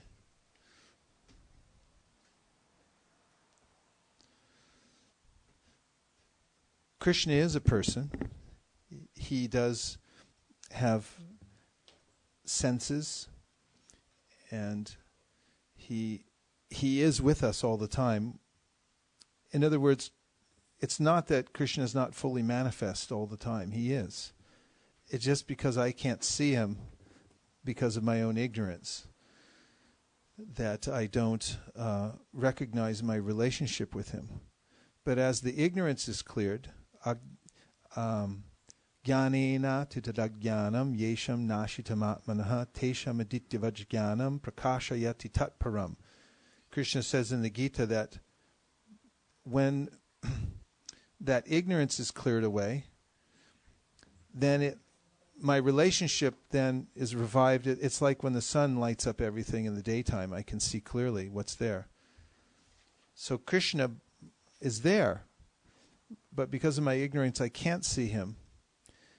And when I adjust my approach in life towards him and towards others, and my relationship with the world changes, then gradually he reveals himself to the devotee. Atashri Krishna namadi na bhaved grayam indriye sevamuhi jivado swayameva spuratyada. That when one changes the way one uses one's senses, especially starting with the tongue, and one uses the tongue in the service of Krishna, then Krishna reveals himself to the devotee. And how does he reveal himself to the devotee? In various ways. We heard in the Chaitanya Charitamrita how, first of all, Krishnadas Kaviraj offers his obeisances to his spiritual masters. Vande Gurun Isha Bhaktan Ishan Isha Avatarakan Tat Prakasham Statach Shakti Krishna Chaitanya Samjakam. So first he says Vande Gurun, and he says that I offer my obeisance to my gurus. So Uddhava says in his prayers to Lord Krishna that no one can offer or have enough gratitude and offer enough appreciation to you because you appear internally as the Chaitya Guru to guide me, and externally you appear as the spiritual master or spiritual masters to guide me internally, externally. Once when the devotees were going to the beach to swim and things like that, and they came back and they were feeling a little guilty, and they told Prabhupada, we feel a little guilty, we're going to the beach. How can this be Krishna consciousness? Prabhupada said, Krishna is the light of the sun and the moon.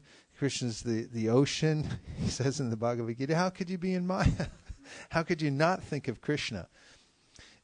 And so Krishna's there with us all the time. He's never inattentive to us. He's our digestion. Krishna says in the 15th chapter of the Bhagavad Gita, Aham Vaishvanaro Bhutva, that I am the digestion force. We can feel gratitude that Krishna is digesting the food. And then he says, Kavim Puranam Manushashitaram Anuraniyam Samanusmaredyaha Sarvasya Dataranam Achintya Rupam Aditya Varnam Tamasa Parastat. That Kavim, he's the original philosopher, the wisest of all. And he's the oldest. Anushashitaram is Supreme Controller. Anuraniyam Samanusmaredyaha, so he's larger than the largest, smaller than the smallest. Sarvasya Dataram, he's the maintainer of everything. Sarvasya dataram. So, as a maintainer, partly in the surrender process, very important that devotees especially, they consider Krishna their protector. The protector. They don't take protection from anywhere else. And also maintenance. They consider Krishna's the only one maintaining me. And they test that out. We take risks in devotional service. And as we take risks and we surrender in the surrender process, we start to feel Krishna's presence, that he's actually maintaining and protecting me in all ways. And there, Prabhupada describes in the Chaitanya Charitamrita how there's a competition between Krishna and the devotee. The devotee who's surrendering to Krishna is thinking of more and more ways to surrender and more ways to serve Krishna. And Krishna is thinking more and more ways to serve his devotee and to support his devotee in wonderful ways. And this becomes a very intimate relationship. And in the beginning, one may experience Krishna's presence somewhat indirectly, but as the relationship grows, the devotee can see Krishna everywhere and within everything and becomes fully dependent on Krishna. And is never separated from him at any minute. Premanjana chudita bhakti vilochanena santaksadeva hridayeshu vilokayanti yam shama sundaram achintya gunaswarupam govindamari purusham tamaham bhajami. That's when a person actually has this full love, then Krishna can't hide himself. Those who love Krishna so intensely, they actually practically they control Krishna because of the intensity of their love, so much so that he's practically forced to reveal himself to these devotees. Example was when Krishna left the rasa dance and the devotees, the gopis came looking for him, and then he showed his Narayan form. And they came along and they said, "Oh, Narayan, Hare Krishna," and they offered obeisance. They said, "We're looking for Krishna," and they went on. And then Srimati Radharani came, and Krishna couldn't maintain his Narayan form.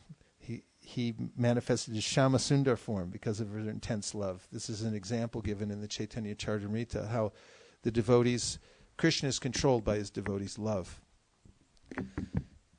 In the beginning, we hear Krishna before we see him. And Prabhupada mentions in his purport in the Chaitanya Charitamrita that one who's chanting Hare Krishna without offenses will begin to hear the Mahamantra as a unique sound, like nothing he or she has ever heard before. This is the beginning of hearing Krishna. And we'll experience Krishna in our sincerity to chant. As we're chanting with sincerity, it's self-effulgent knowledge. In other words, it's not something that is foreign to us because that's who we are. Nitya Siddha Krishna Prema. We're Sadhya Kabunoi. That original love is there for Krishna within the heart. And as the mist of ignorance is gradually cleared, we see our relationship. We experience it in many different ways. So through prasadam, feeling gratitude for Krishna for digesting the prasadam, for experiencing how Krishna gives us intelligence to do our service. One who worships the deity, even in the beginning, maybe out of rules and regulations, will unmistakably begin to feel an affection for the deity. Otherwise, how would one go on worshipping day after day without affection? And Prabhupada mentions that, billions of people have gone to see Balaji over the years and given billions of dollars and so forth. And the great acharyas have worshipped these deities as well. He said, are they just stones? Or are people getting some reciprocation? Why do they go there and shave their heads and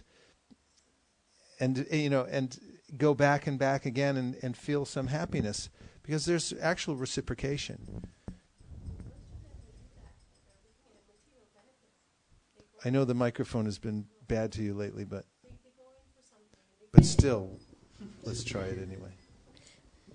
Most of the people who go into the temple, they go in with a materialistic attitude. They go in, they see the deity, they believe that the Lord is But at least they're within there. the deity. I mean, materialistic attitude or not, they're going before Krishna. But when you go to the deity and you want nothing but interaction with the deity, then you have to wait and work on it. Because you'll first hear him and then you'll know him. If you go to the deity and you want only what? Attraction? If you don't want anything back from him, if you're not going for a materialistic attitude, then, like you said, most of the time you're in a haze. You're wondering what you're doing standing in front of something that doesn't move and react. But at the same time, like you said, over the years, it's not an understanding you can pass on with just saying it. Sometimes it's something that you feel, that something changes within you, and then There's reciprocation.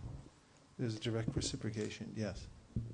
So I just wanted to add one thing, Prabhu, you told about hearing. So I heard in a lecture that if we pay attention to the Maha Mantra, means in this world, like if we pay attention to something, even if we don't like it over time, we'll fall in love. So like that, and also reversely, if we love something, then we pay attention to it. So either way, like through attention we get love, and if we love, we give attention. So that Maha Mantra point that you told like really struck me, that with sincerity if we chant, we'll see the relationship. And another point regarding the material desires, going and asking Krishna, as you said, it really takes a long time. Until I heard a simple point in a lecture, it really struck me that he was giving a simple example that you go in front of your parents every day and you tell that my name is this, I am born to you, and my school fees is coming, can you pray for me? And I have to eat breakfast, can you provide for me? It sounds so foolish and silly. And he was saying that that's how Krishna feels, because he's much more than our parent, going and telling him that I want this, I want that. So, but we also read how Akrura is also thinking that he is a provider, he is omniscient and he knows everything. So I think that hearing process really helps us to purify over a period of time. Hare Krishna Prabhu. I wanted to add to that that I thought that it becomes very easy and fast to love Krishna if a person can love their guru. Because if someone can love their guru, that is a person, and the interactions are there, then just by that Krishna automatically reveals himself over a period of time. Yeah. You expanded on, I brought that up in the beginning, Vande Gurun Isha Bhaktan, but you nicely brought it forward. There is a way in which we see Krishna through the qualities in the devotee and through our guru. Hare Krishna. Yes. Maharaj, I just wanted to add about attraction towards the deities, and this is from personal experience. I had been to Vrindavan in 2011, and I was there for a little while at Govardhan, but my godbrother Vaisesika Prabhu stayed there for a much longer time. And then when he came back, he was talking about Radha Kund and how he took baths several times in the Radha Kund, and I was like, ooh, I didn't even go there even once. And ever since I have noticed that he has developed such a strong attraction towards Radharani. He's taken up to decorating the deities, and you can see when he decorates them that there's a special attention paid to Radha. So I was just going to humbly submit that we can add that also to the list of things that you said, like eating prasadam, gratitude, and the ways, how Krishna gives us intelligence and service to them. Like taking bath in Radha Kund also helps you a lot. Yeah. Going to the Holy Dham, and there is a way in which we develop an attraction for Krishna in the Dham, for worshipping the deity. There's definitely an attraction that the devotees develop by serving Krishna, because he reciprocates in that form.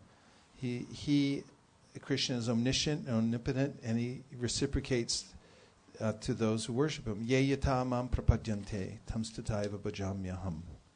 That as the devotee surrenders, he reveals himself. Yes.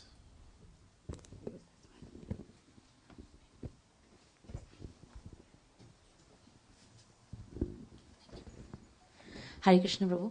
I have a question, Prabhu. So, I got to Krishna consciousness in Chowpatty temple. So, I would go to so many temples. I would see so many beautiful Radha Krishna deities. But my attraction to Radha Gopinath is a lot more. So when I actually moved to ISKCON Silicon Valley, I was very happy that, I'm getting association of all the devotees. And till I started doing deity worship directly with Radha Madan Mohan, still I would dream, I would think about Radha Gopinath. And I used to tell myself that Radha Gopinath is non-different to, Radha Madan Mohan is non-different to Radha Gopinath. So I shouldn't, I used to feel bad about it because I used to not, now I feel a lot for Madan Mohan. But, till I had that, I have never really served Radha Gopinath myself, I've never done. So what is the reason behind that, and how should we understand that? So you're so attached to certain deities and, now even though I go to Pune, the way I, so how do we understand? Krishna's mercy. Yeah, that's his Archa form is his mercy form. He appears because we can't see. Oh, you got to turn that mic. We can't see his spiritual form until we're purified, and therefore he appears in a way that we can see him, and that's mercy. And we can offer flowers and fruits, and we can bathe him and dress him and so forth. And we need this, as Maharaj pointed out in his purport earlier. The Hridayananda Maharaj was saying that the result of impersonalism, or thinking that everything is zero, is not that one becomes detached from the material world, but ultimately one tries to enjoy it more.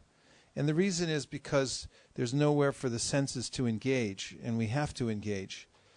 And therefore, they come back to try to enjoy the variety of the material world because they're not experiencing the variety of the spiritual world. That's why the Atmarama verse is so important. Atmaramash chamunayo nigranta apyarukrame kurvanti haitukim bhaktim itam bhuta guno harihi.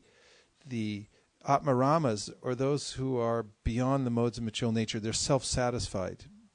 Means that they don't need any material sense gratification, become attracted to the pastimes of the Lord and his Nam, Rup, Guna, Lila. All these are attractive to them because he's above the modes of material nature and is actually the positive substantive form. Ishvara Parama Krishna Sakchirananda Vigraha Anadiradir Govinda Sarva Karana Karanam. So when one worships the deity in some way or another, the deity reciprocates. And even with those who are neophytes, who come to a temple and they smell the incense, they feel the atmosphere, they come before the deity. Prabhupada mentions in the third canto in the discussion of given by Lord Kapila where he says that devotees relish seeing my smiling face in the temple, that the devotee who approaches the Lord becomes imperceptibly liberated, because just by being in that environment and seeing Krishna in that form, they feel some ecstasy, they feel some happiness, because that's Krishna's real form. So, in material life, I've mistaken the material energy to be the substance. Most people think that spirit means something insubstantial or impersonal.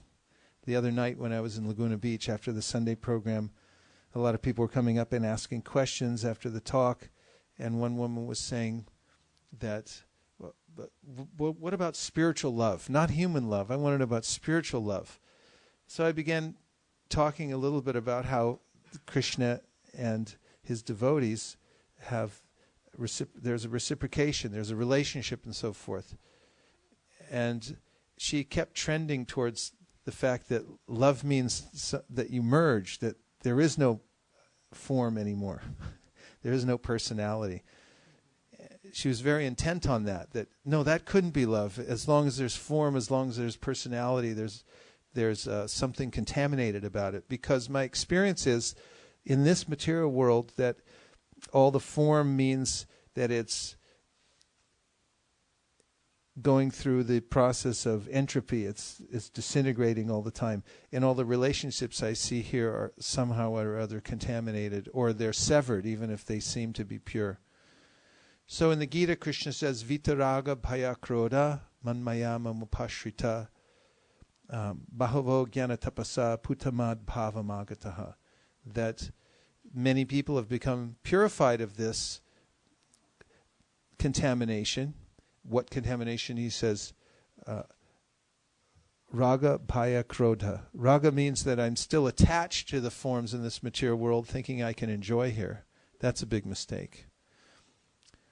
And then there's bhaya, which means I become afraid of the idea that there's a spiritual world with a supreme person, because I'm so used to the nature of this world. And you'll get a variety of reactions, but for instance, some people will say that's childish to think of God in a personal form. We've gone beyond that. That actually, if you really advance, that's something for past ages when people were very primitive or something like that. But now we become advanced. We realize he's an expansive nothingness or something like that. And then there's also a fear of personal existence, because I suffer in this life, and therefore I can't imagine a personal relationship with God.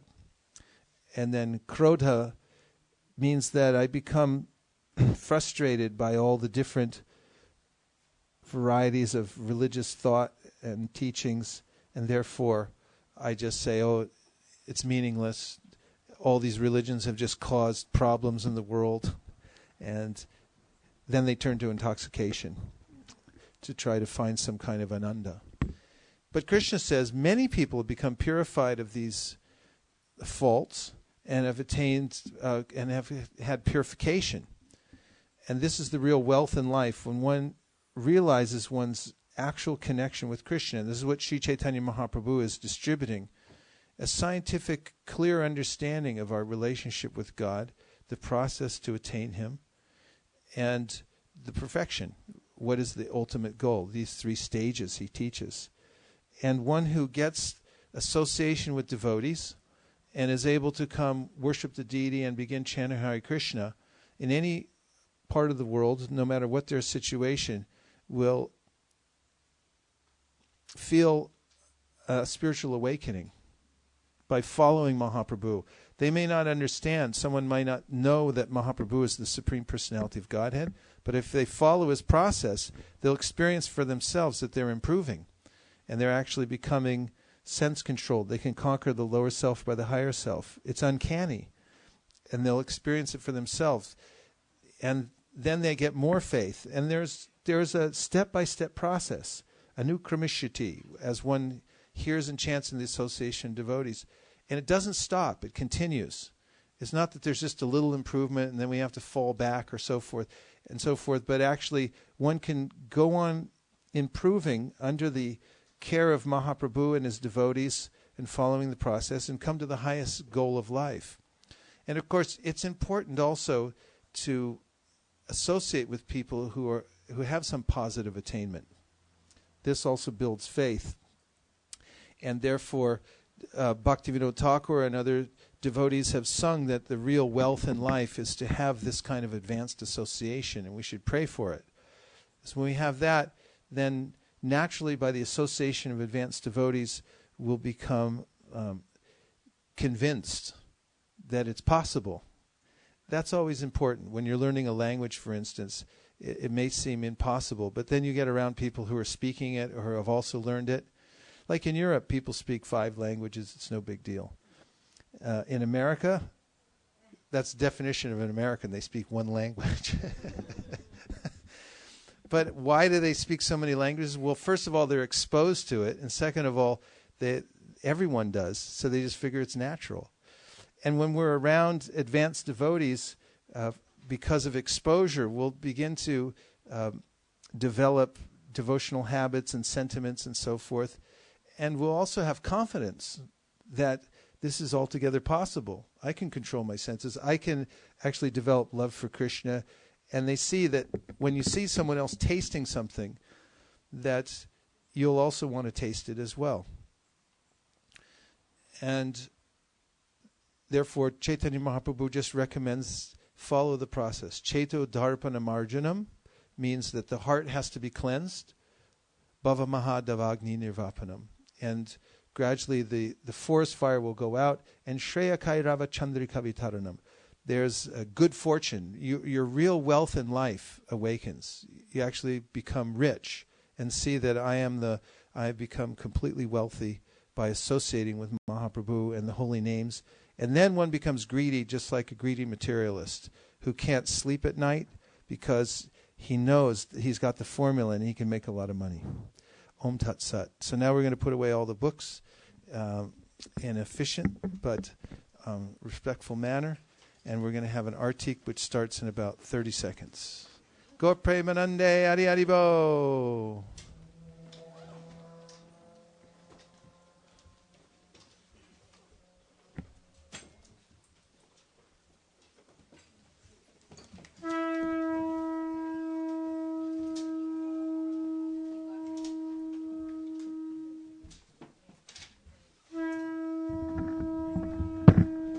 Mukaravind, can you bring the head mic, please?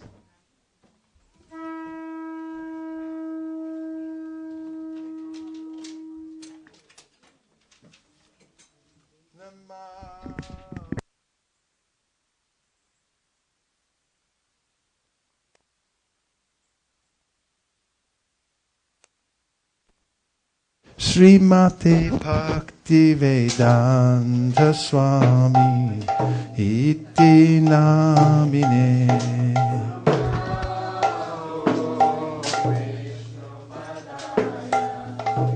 And try.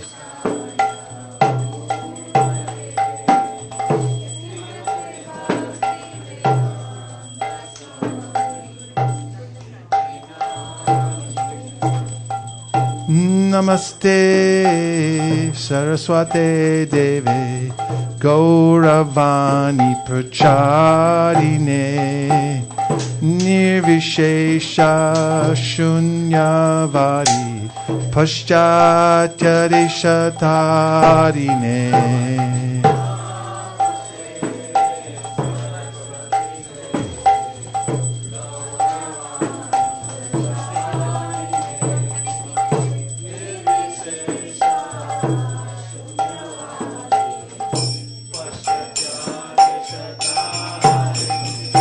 Jayo Jaya Gauda Chande Radotiko Shobha.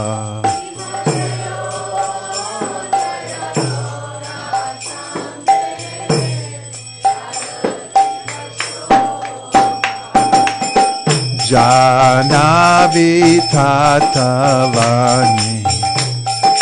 Jagamana Loba.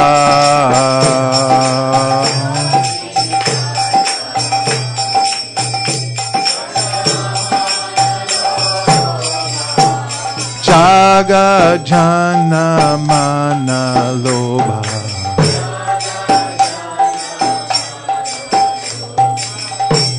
Jagajana Mana Loba.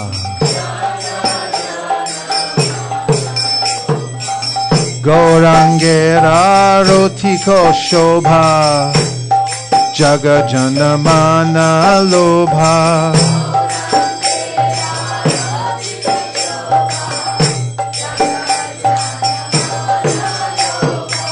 Gaurangera Rotik Shobha Jagajana Mana Lobha.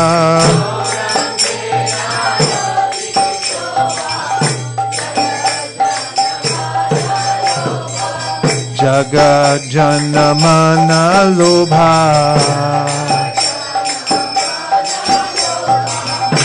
Jagajana Mana Lobha. Hari Bol, Hari Bol, Hari Bol, Nitai Gaur Hari Bol.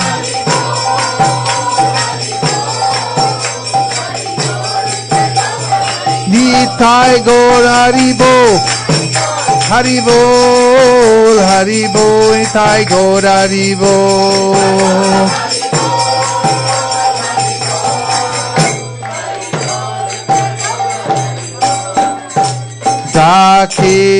Dakini Nitai Chan Bamigadadhara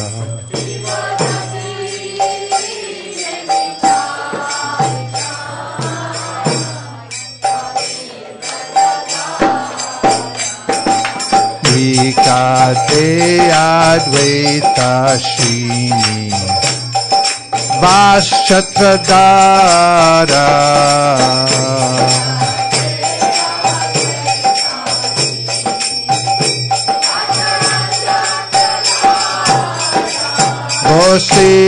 Bose Ache Gaura Chan Ratna Singhasane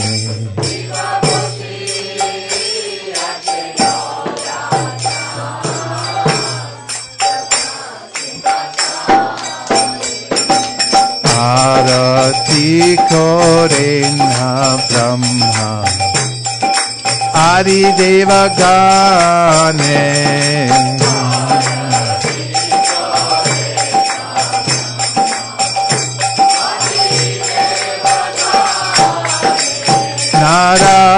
Nara Hari Adi Kori Chamaradhulaya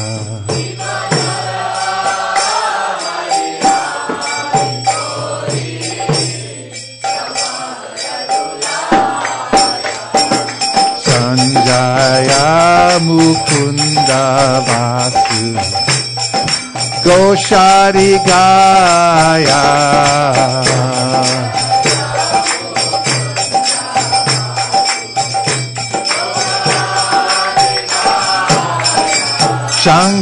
Shanka Baje Kanta Baje Baje Karatala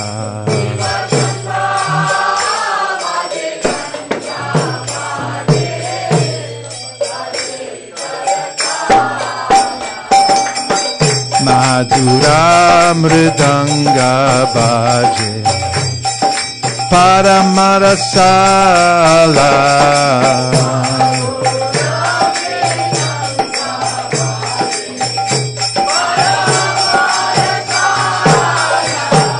Madhur Madhur Madhur Bhaje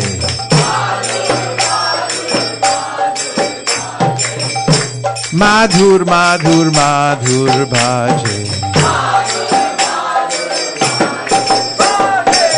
Shankha Bhaje Ganta Bhaje Madhur Madhur Madhur Bhaje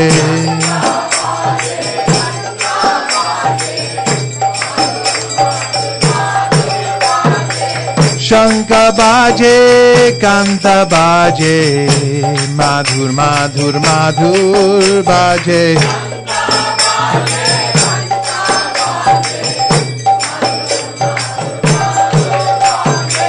Madhur Madhur Madhur Bhaje Go Premanande Oh Madhur Madhur Madhur Bhaje Hari Bol, Hari Bol, Hari Bol, Nitai Gaur Hari Bol.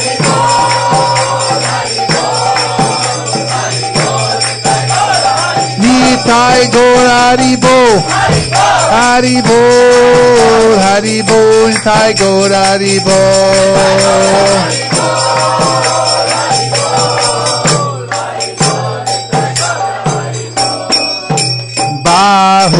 Bahu Koti Chandrajini Vadana Ujvala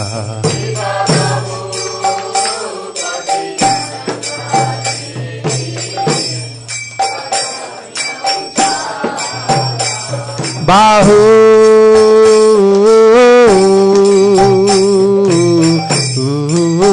Koti Chandra Jini Vadana Ujvala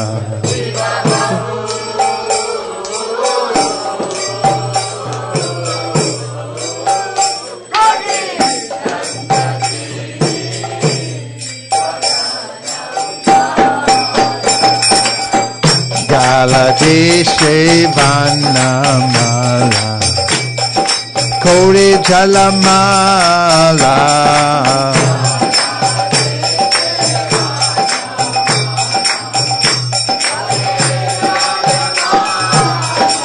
Shiva Shukanarada Prime Gadagada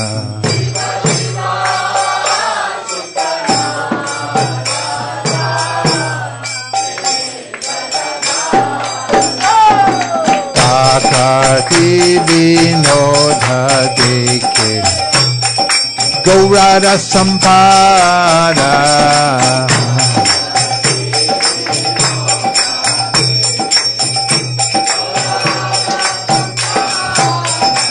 Jai Shri Krishna Chaitanya Prabhu Nityananda Shri Advaita Gadadhar Shivasari Gaur Bhakta Vrinda Jai Shri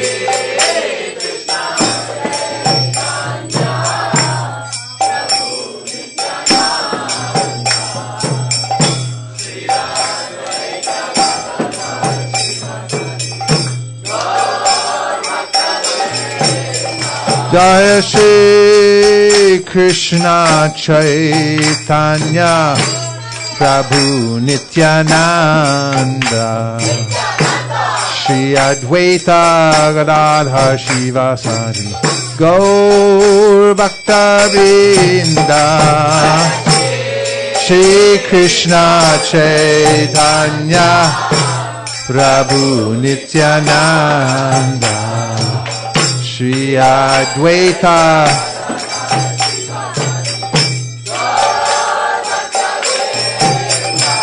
Shri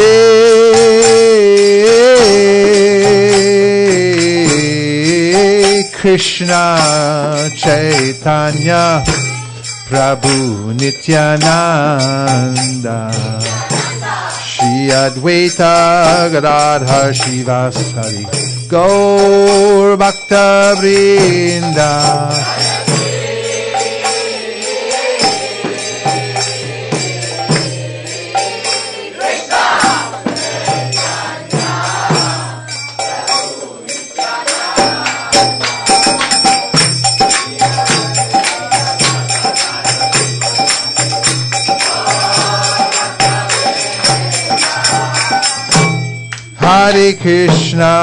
Hare Krishna, Krishna Krishna, Hare Hare, Hare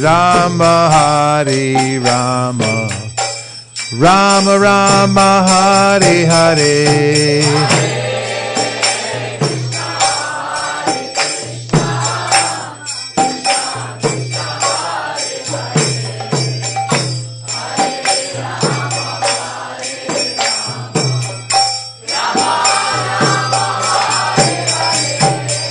Hare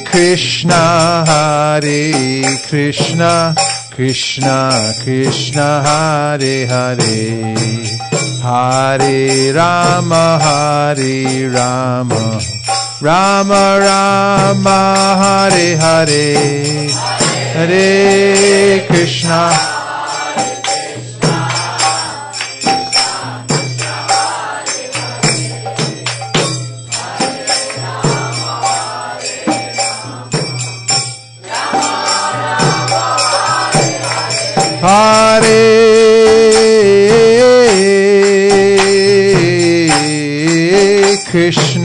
Hare Krishna, Krishna Krishna, Hare Hare, Hare Rama, Rama Rama Hare Hare Hare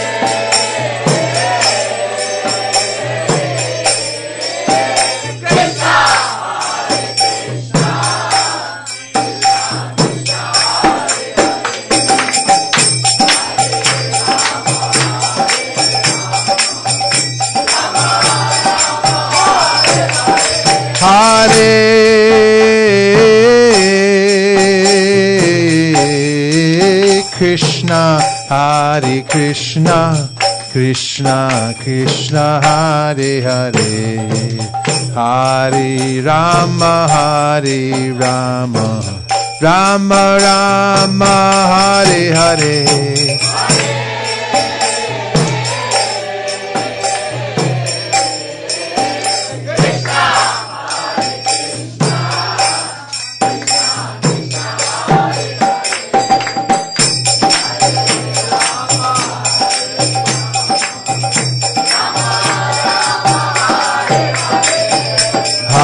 Hare Krishna, Hare Krishna, Krishna Krishna, Hare Hare, Hare Rama, Hare Rama, Rama Rama, Hare Hare.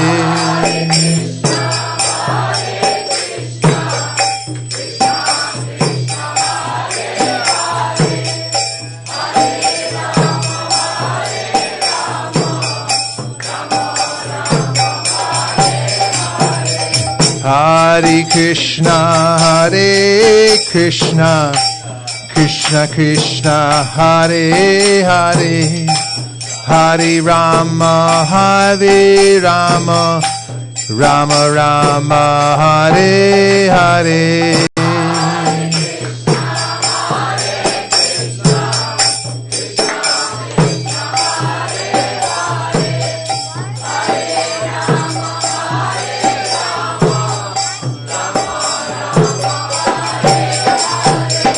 Hare Krishna, Hare Krishna, Krishna Krishna, Hare Hare, Hare Rama, Hare Rama, Rama Rama, Hare Hare.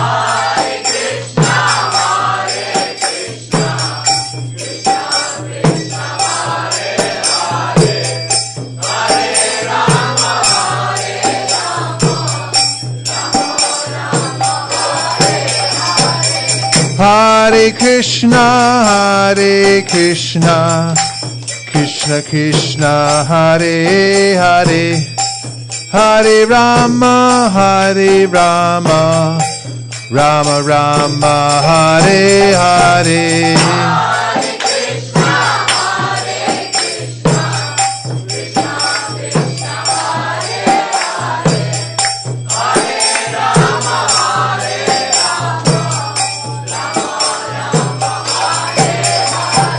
Hare Krishna, Krishna Krishna, Hare Hare, Hare Ram, Ram Ram, Hare Hare.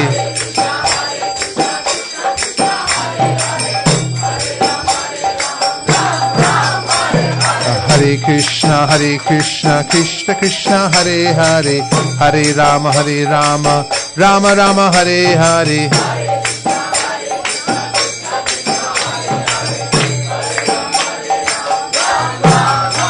Hare Krishna, Krishna Krishna, Hare Hare, Hare Rama, Rama Rama, Hare Hare.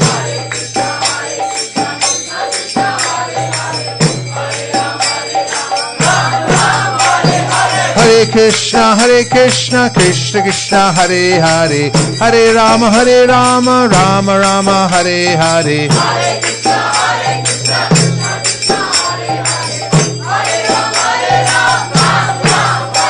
Hare Krishna, Krishna Krishna, Hare Hare, Hare Rama, Rama Rama, Hare Hare.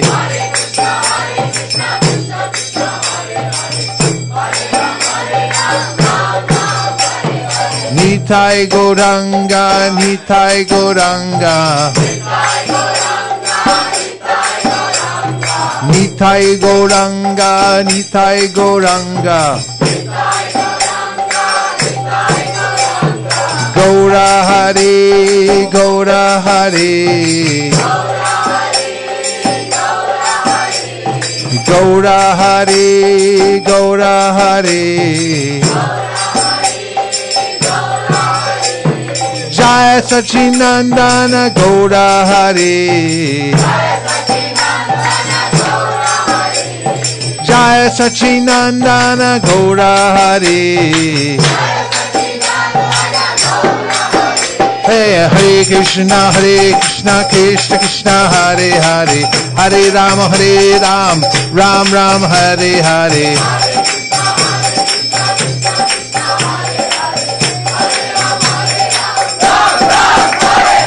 Hare Krishna, Krishna Krishna, Hare Hare, Hare Ram, Ram Ram, Hare Hare.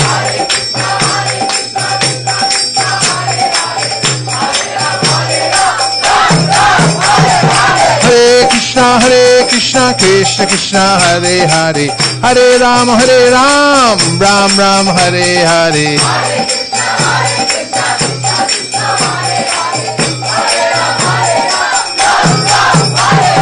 Hare Krishna, Krishna Krishna, Hare Hare, Hare Ram, Ram Ram, Hare Hare.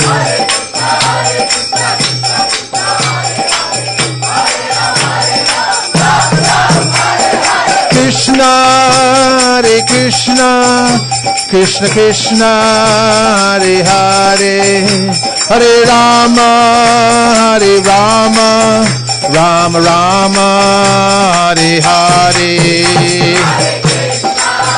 Hare Krishna, Krishna Krishna, Hare Hare, Hare Rama, Hare Rama, Rama Rama. Hare Krishna, Krishna Krishna, Hare Hare, Hare Rama, Hare Rama, Rama Rama, Hare Hare.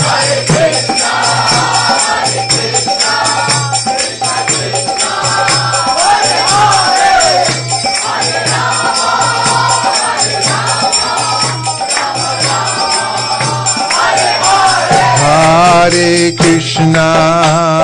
Krishna, Krishna Krishna, Hare Hare, Hare Rama, Hare Rama, Rama Rama, Hare Hare. Hare Krishna.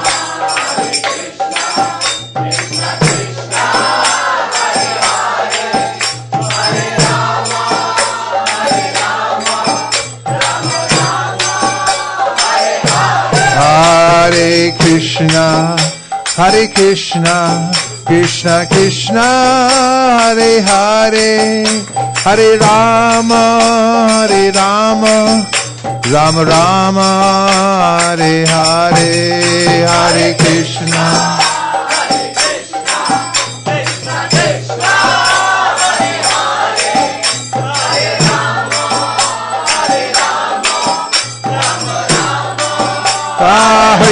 Hare Krishna, Krishna Krishna, Hare Hare, Hare Ram, Ram Ram, Hare Hare.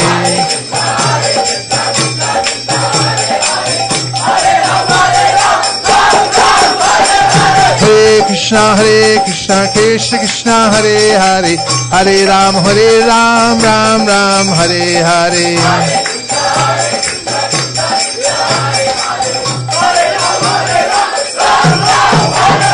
Hare Krishna, Krishna Krishna, Hare Hare, Hare Ram, Ram Ram, Hare Hare.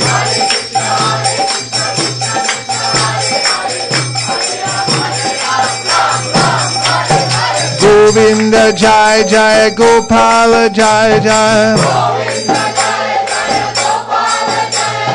Govinda Jai Jai, Gopala Jai Jai.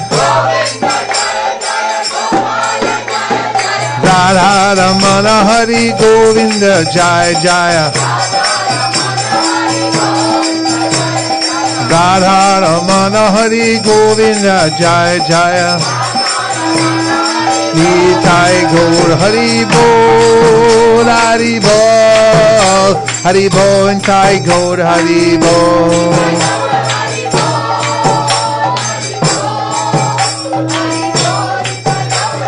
Nitai Gaur Hari Bol Hari Bol Hari Bol Nitai Gaur Hari Bol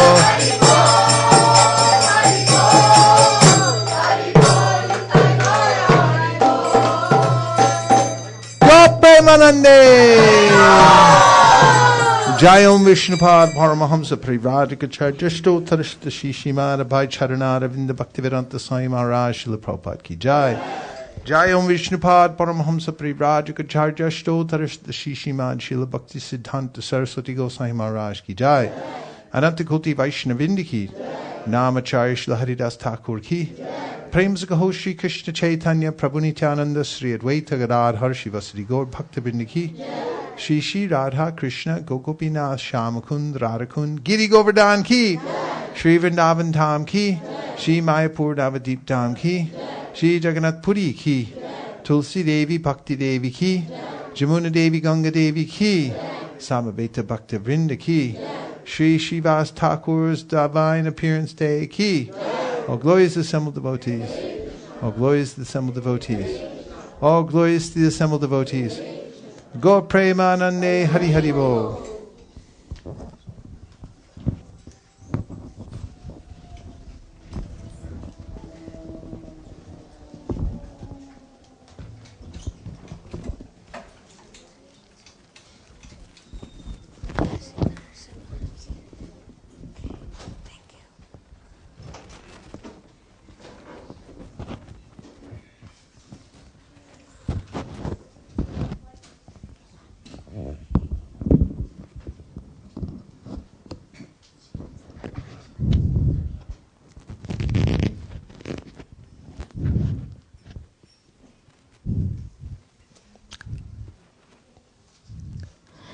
Namaste Narasimhaya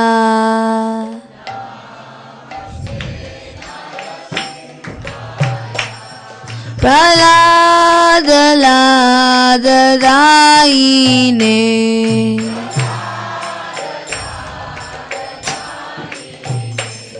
Hiranyakashipurvakshaha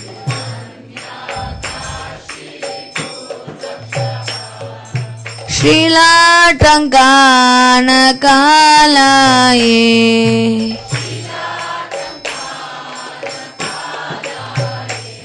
Ito Narsimho Bharado Narsimho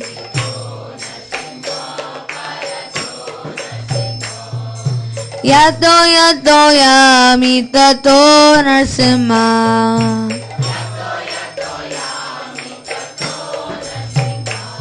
Bahir Narsimho Hridaye Narsimho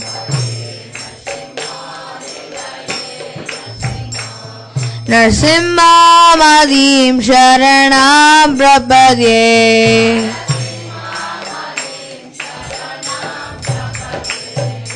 Tavakara Kamalavare Nakam Adbhuta Shringam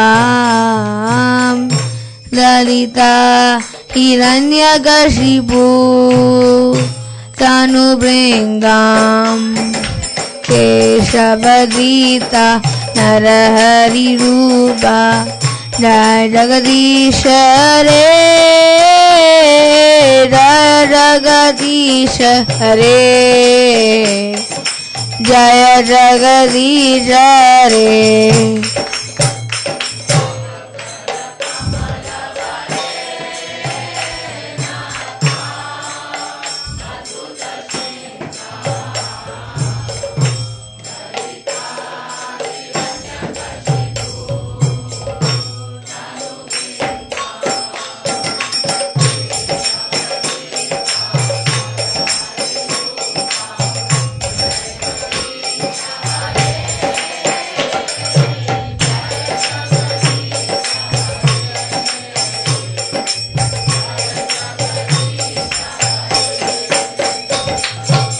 Tavakara Kamalavare Nakam Adbhuta Shringam Dalita Hiranyakashipu Tanubringam Keshavarita Narahari Rupa Jai Jagadish Hare Jai Jagadish Hare Jai Jagadish Hare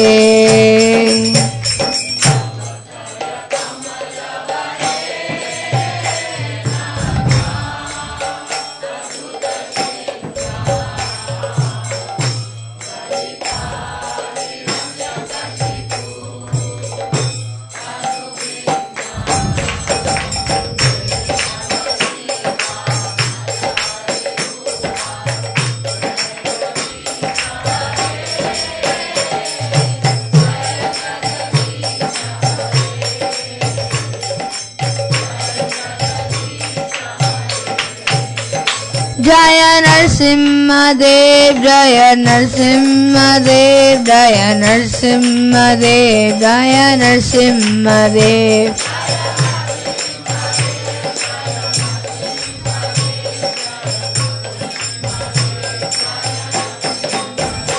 Jaya Prahlad Maharaj, Jaya Prahlad Maharaj, Jaya Prahlad Maharaj, Jaya Prahlad Maharaj.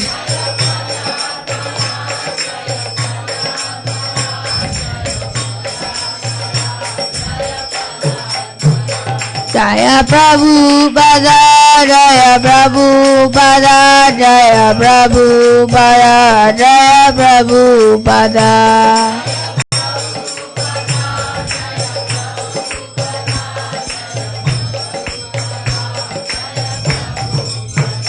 Jaya Guru Deva, Jaya Guru Deva, Jaya Guru Deva, Jaya Guru Deva.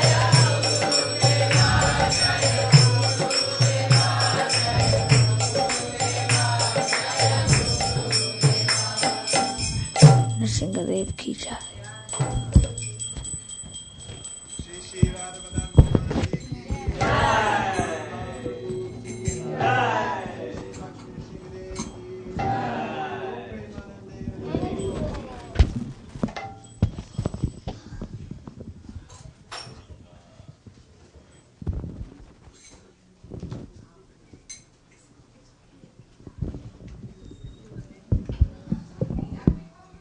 Hare Krishna. Hare Krishna. How is everyone? Waiting. Huh? Waiting. Waiting. Be here now. So our dancing award goes to, once again, Gita Priya. Come on, take a bow. There you go. Come on, Gita Priya. Come get your Mahaprasad prize. Good job.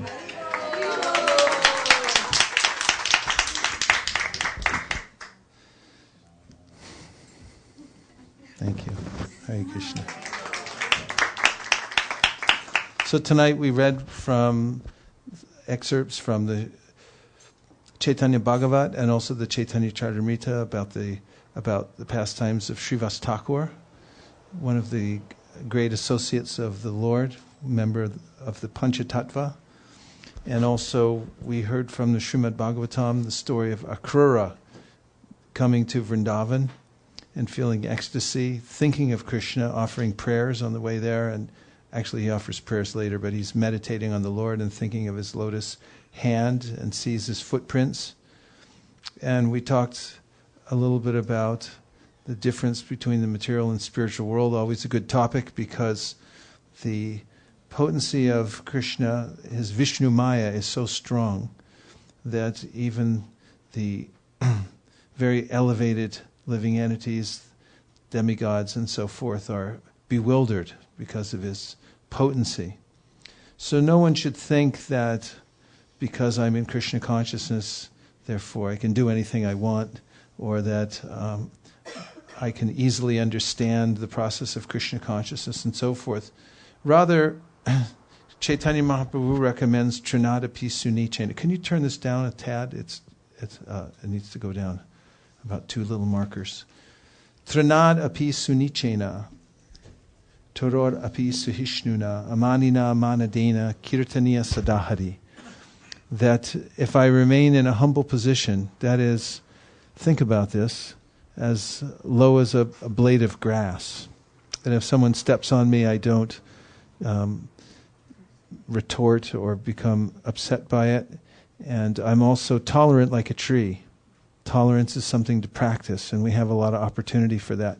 When I was just traveling, not just this time, but when I went to India, I was noticing everywhere I went, there were disturbances.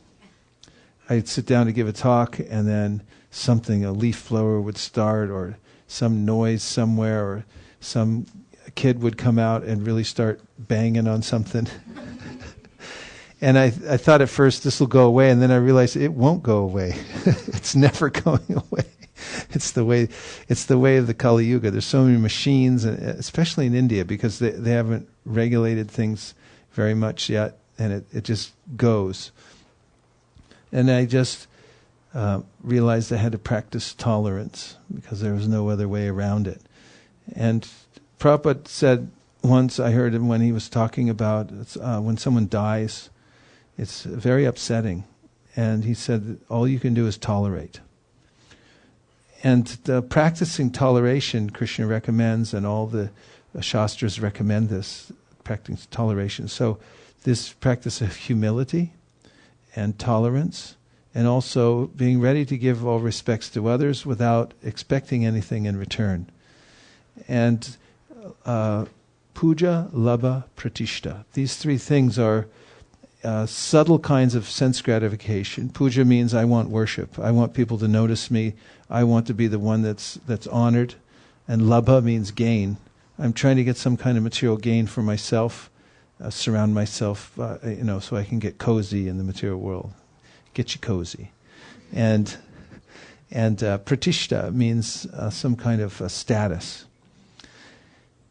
These are the enemies of the advancing devotee. Amanina, amanadena. I should be fully attentive to see if those things are creeping in, and they will. And then to take shelter of Krishna, and to take shelter of my own sincerity. Because Queen Kunti says that only in that condition, when I keep very humble, can I chant sincerely, and that's what we really want. And also, we have so many advantages. We have the holy name, Kali Kali Nama Rupe Krishna Avatar, that in the age of Kali Yuga, the name is the avatar of Krishna. So we have Krishna right with us. There's nothing different between Krishna and his name, fully different. So every morning it's important, at least every morning, all throughout the day we should chant. But it's important to take some time when we don't do anything else, when we're not planning anything else and there's nothing else going on, to chant Hare Krishna, and to take a minimum vow. It means I don't go below a certain number every day. Take a stand. This builds numerical strength. And then there's a standard coming up to 16 rounds is a good minimum to start at. Something happened? Oh, it's our new curtains. And then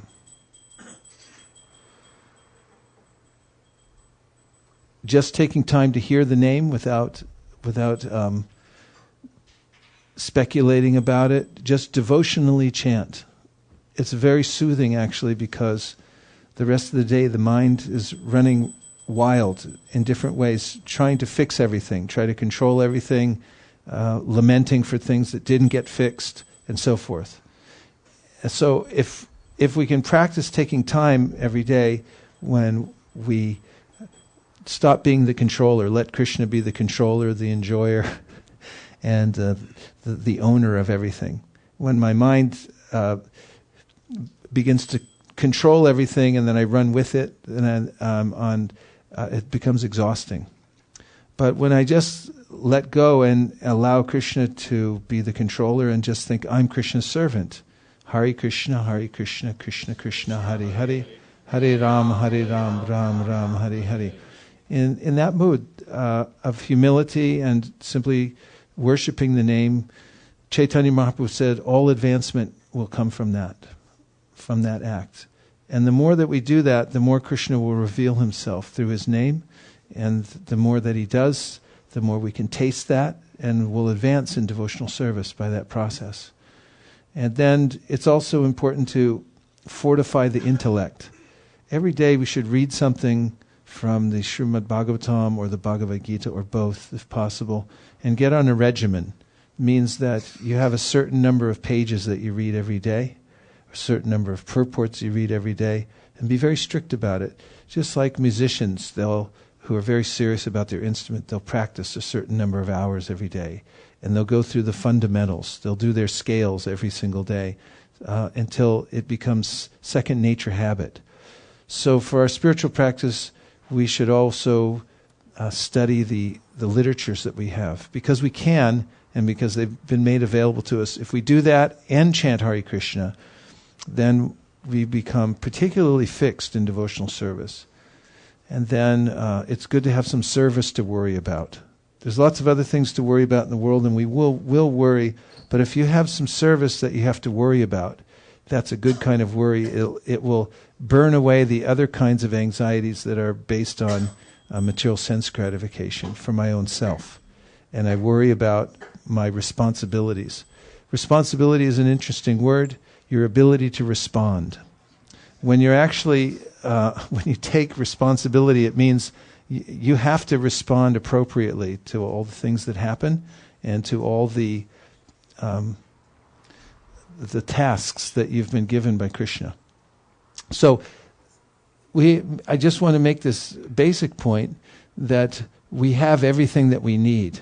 There's nothing lacking in the system or in the process. It's only a matter of application.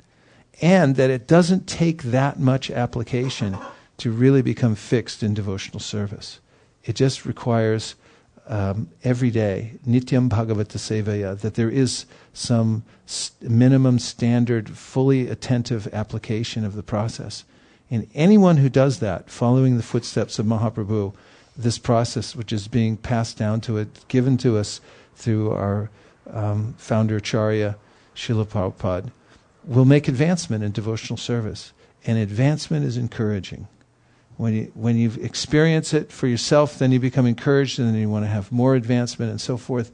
And that's what our purpose is. That's what our movement is for.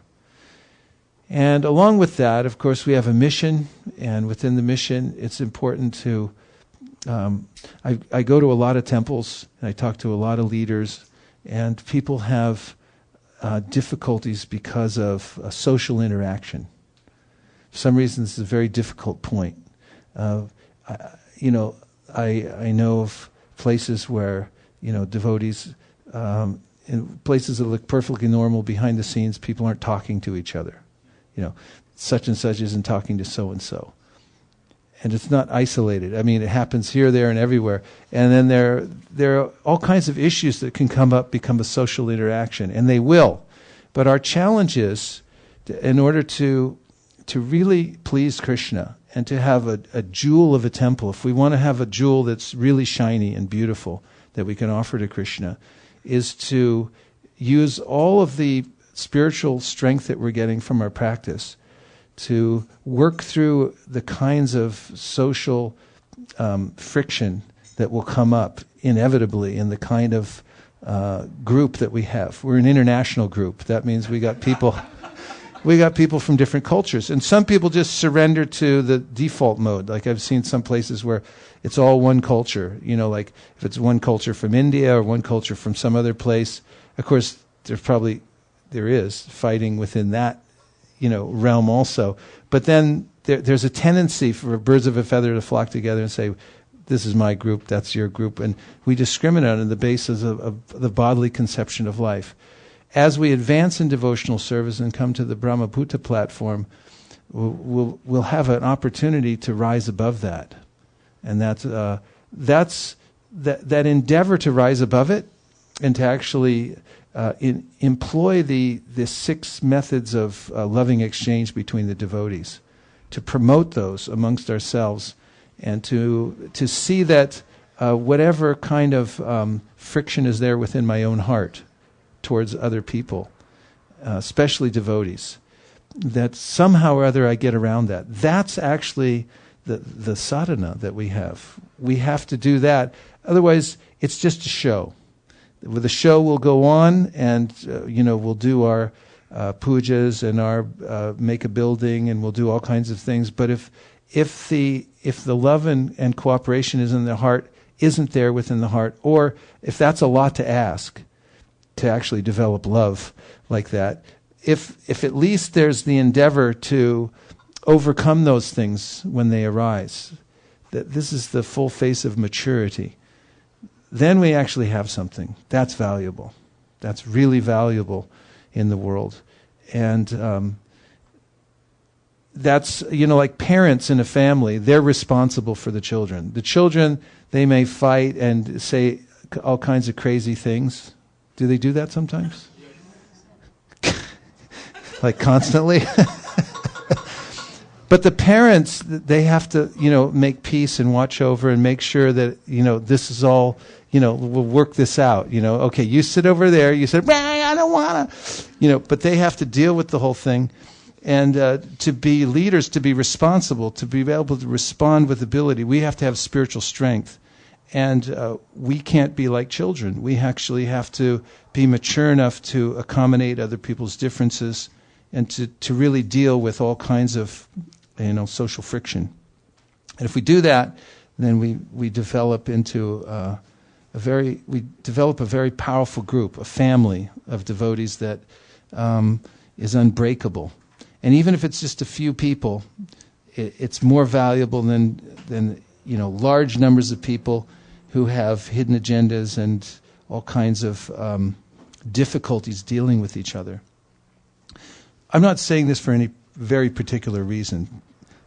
Honestly, I'm not. I don't have anything particular in mind, but just in general, this is something I've been thinking about recently, and I've been reading to the Japanese devotees the 4th canto of the Srimad Bhagavatam, which has to do with cooperation, because Lord Shiva's prayers there and the Prachetas cooperated together, and Prabhupada makes a big deal of cooperation. And I'm just seeing that it's one of the most difficult things to do in the Kali Yuga. There's some kind of like chemical in the air or something like that gets in everything, and then it divides. It divides.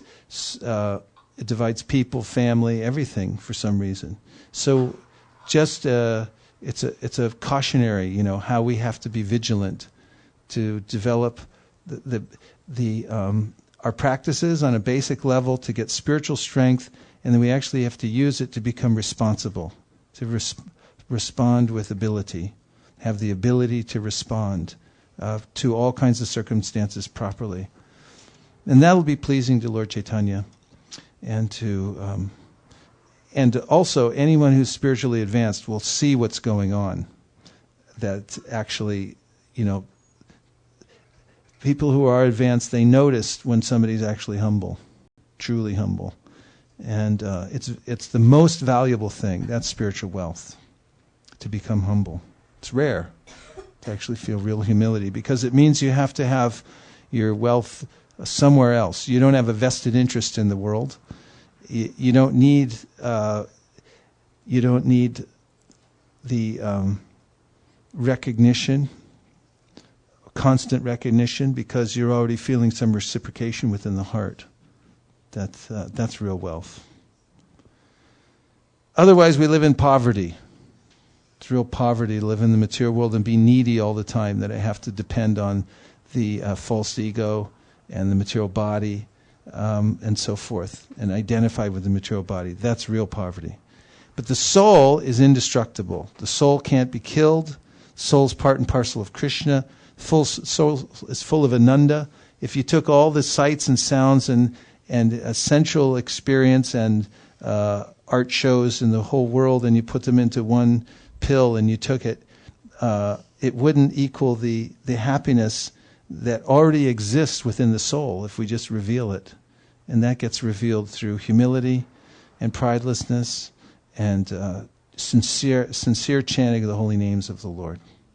Hare Krishna.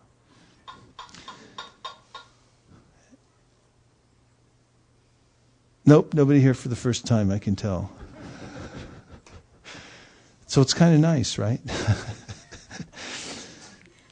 So things are changing. We're in the middle of a changing environment. We'll be moving soon over to the 1965 Latham Street Temple, which is, there's a yajna going on there constantly to make it ready for the big move.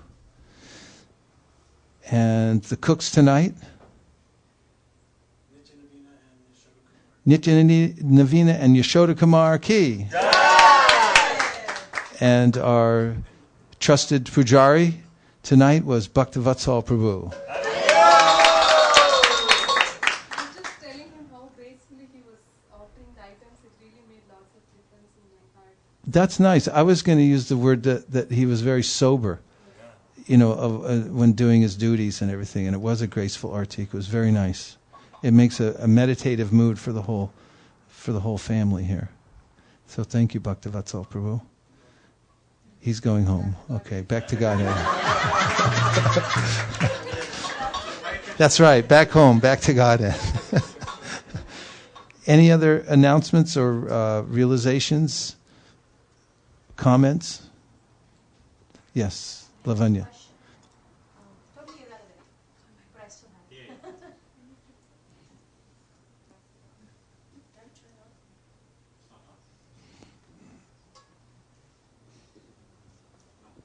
Tech help. There you go. You were reading from the Ramayana over the past 2 days, and I was thinking about Ravana and how the Ramayana started with a very aggressive action on his part. And I was thinking about how I could not connect one certain part of it, that this is Ravana, extremely mean, extremely vicious in his behavior. We talk about karma, we talk about good. When you do something good, you get. When you do something bad, you're supposed to receive the effect of those actions. And these Rakshasas, all of these people, they've given enough pain and caused enormous harm to a huge populace. And then they get killed by Rama and get liberation? And how does that work in the whole picture? Because then I think I lost my way somewhere along there. Because even with Krishna, she came as a mother, so he kills her and he gives her liberation. But then I'm thinking she killed so many babies and it was so wrong. And then she gets liberation. And somewhere I think I missed out. I wanted to hear it from you again, why they deserve liberation. Well, there's justice and there's mercy. Which would you rather have? I don't For know. yourself, I'm which not would you quite rather have? That level of pain and then we'd give them mercy? No, I'm asking, which would you rather have, justice or mercy? Of course, mercy. Yes, all right. Of course. So mercy means you didn't deserve it. So if you want it for yourself, don't complain when other people get it.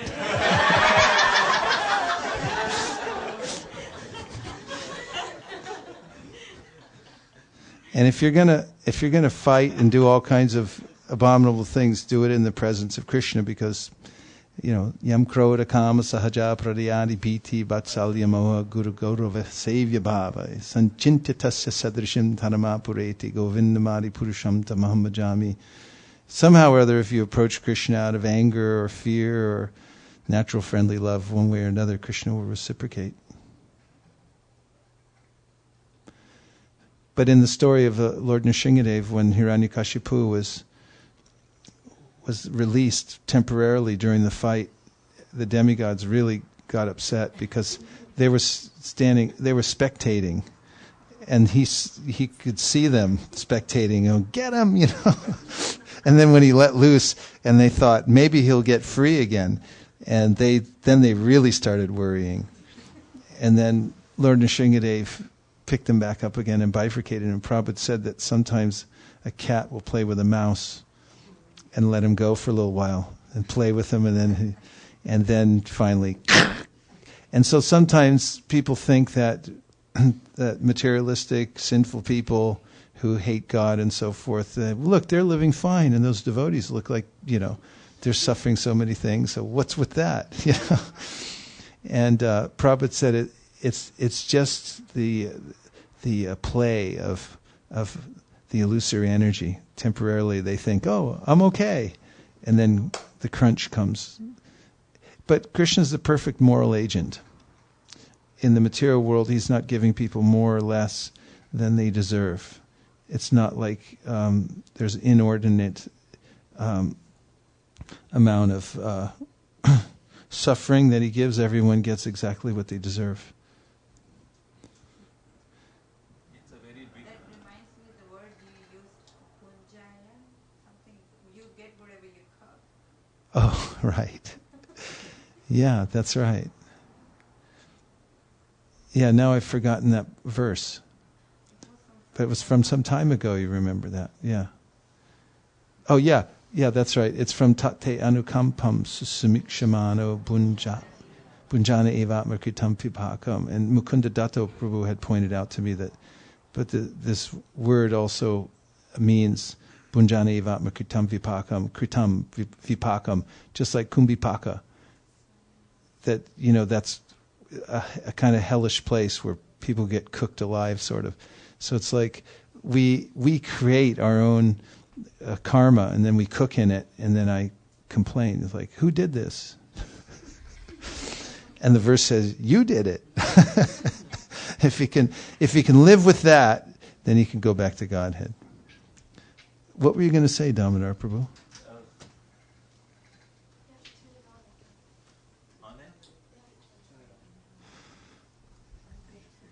Too late. Jitendra is here. We missed the dancing.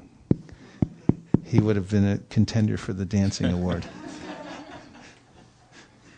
So, what I was thinking, Putna, just because she died in front of Krishna, or Ravana, just having the Lord in front of them is sufficient to receive mercy, and then we don't have the faith on the holy name. When the acharyas are saying Krishna is dancing on your tongue, well, will Krishna give me that kind of faith?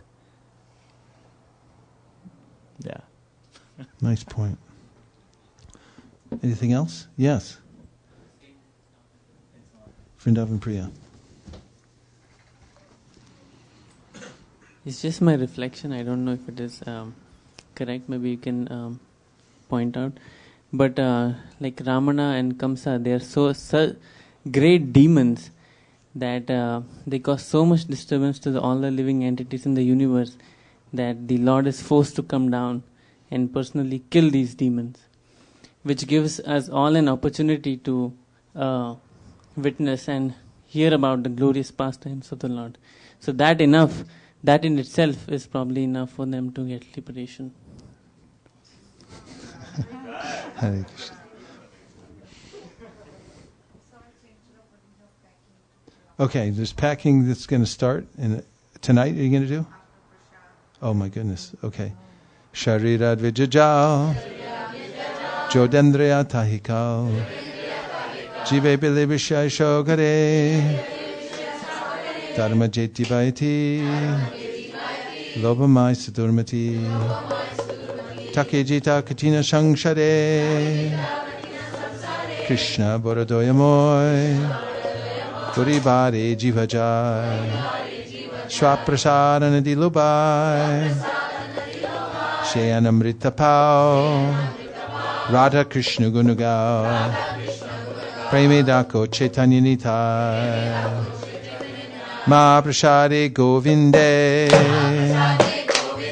Nama Brahmane Vaishnave Swapa Punya Vatam Rajan Vishvaso Navijayate Prasade Sarvatukana Anirasyo Pajayate Prasana Chetaso Yashu Buddhi Parya Vajishtate Bhagavat Shri Mahaprasad Ki Jai Go Premanande. Please come take prasadam. So prasadam will be served inside, right?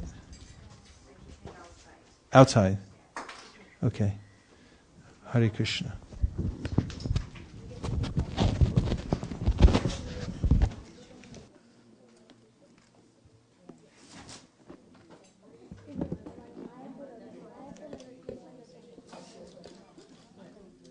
I am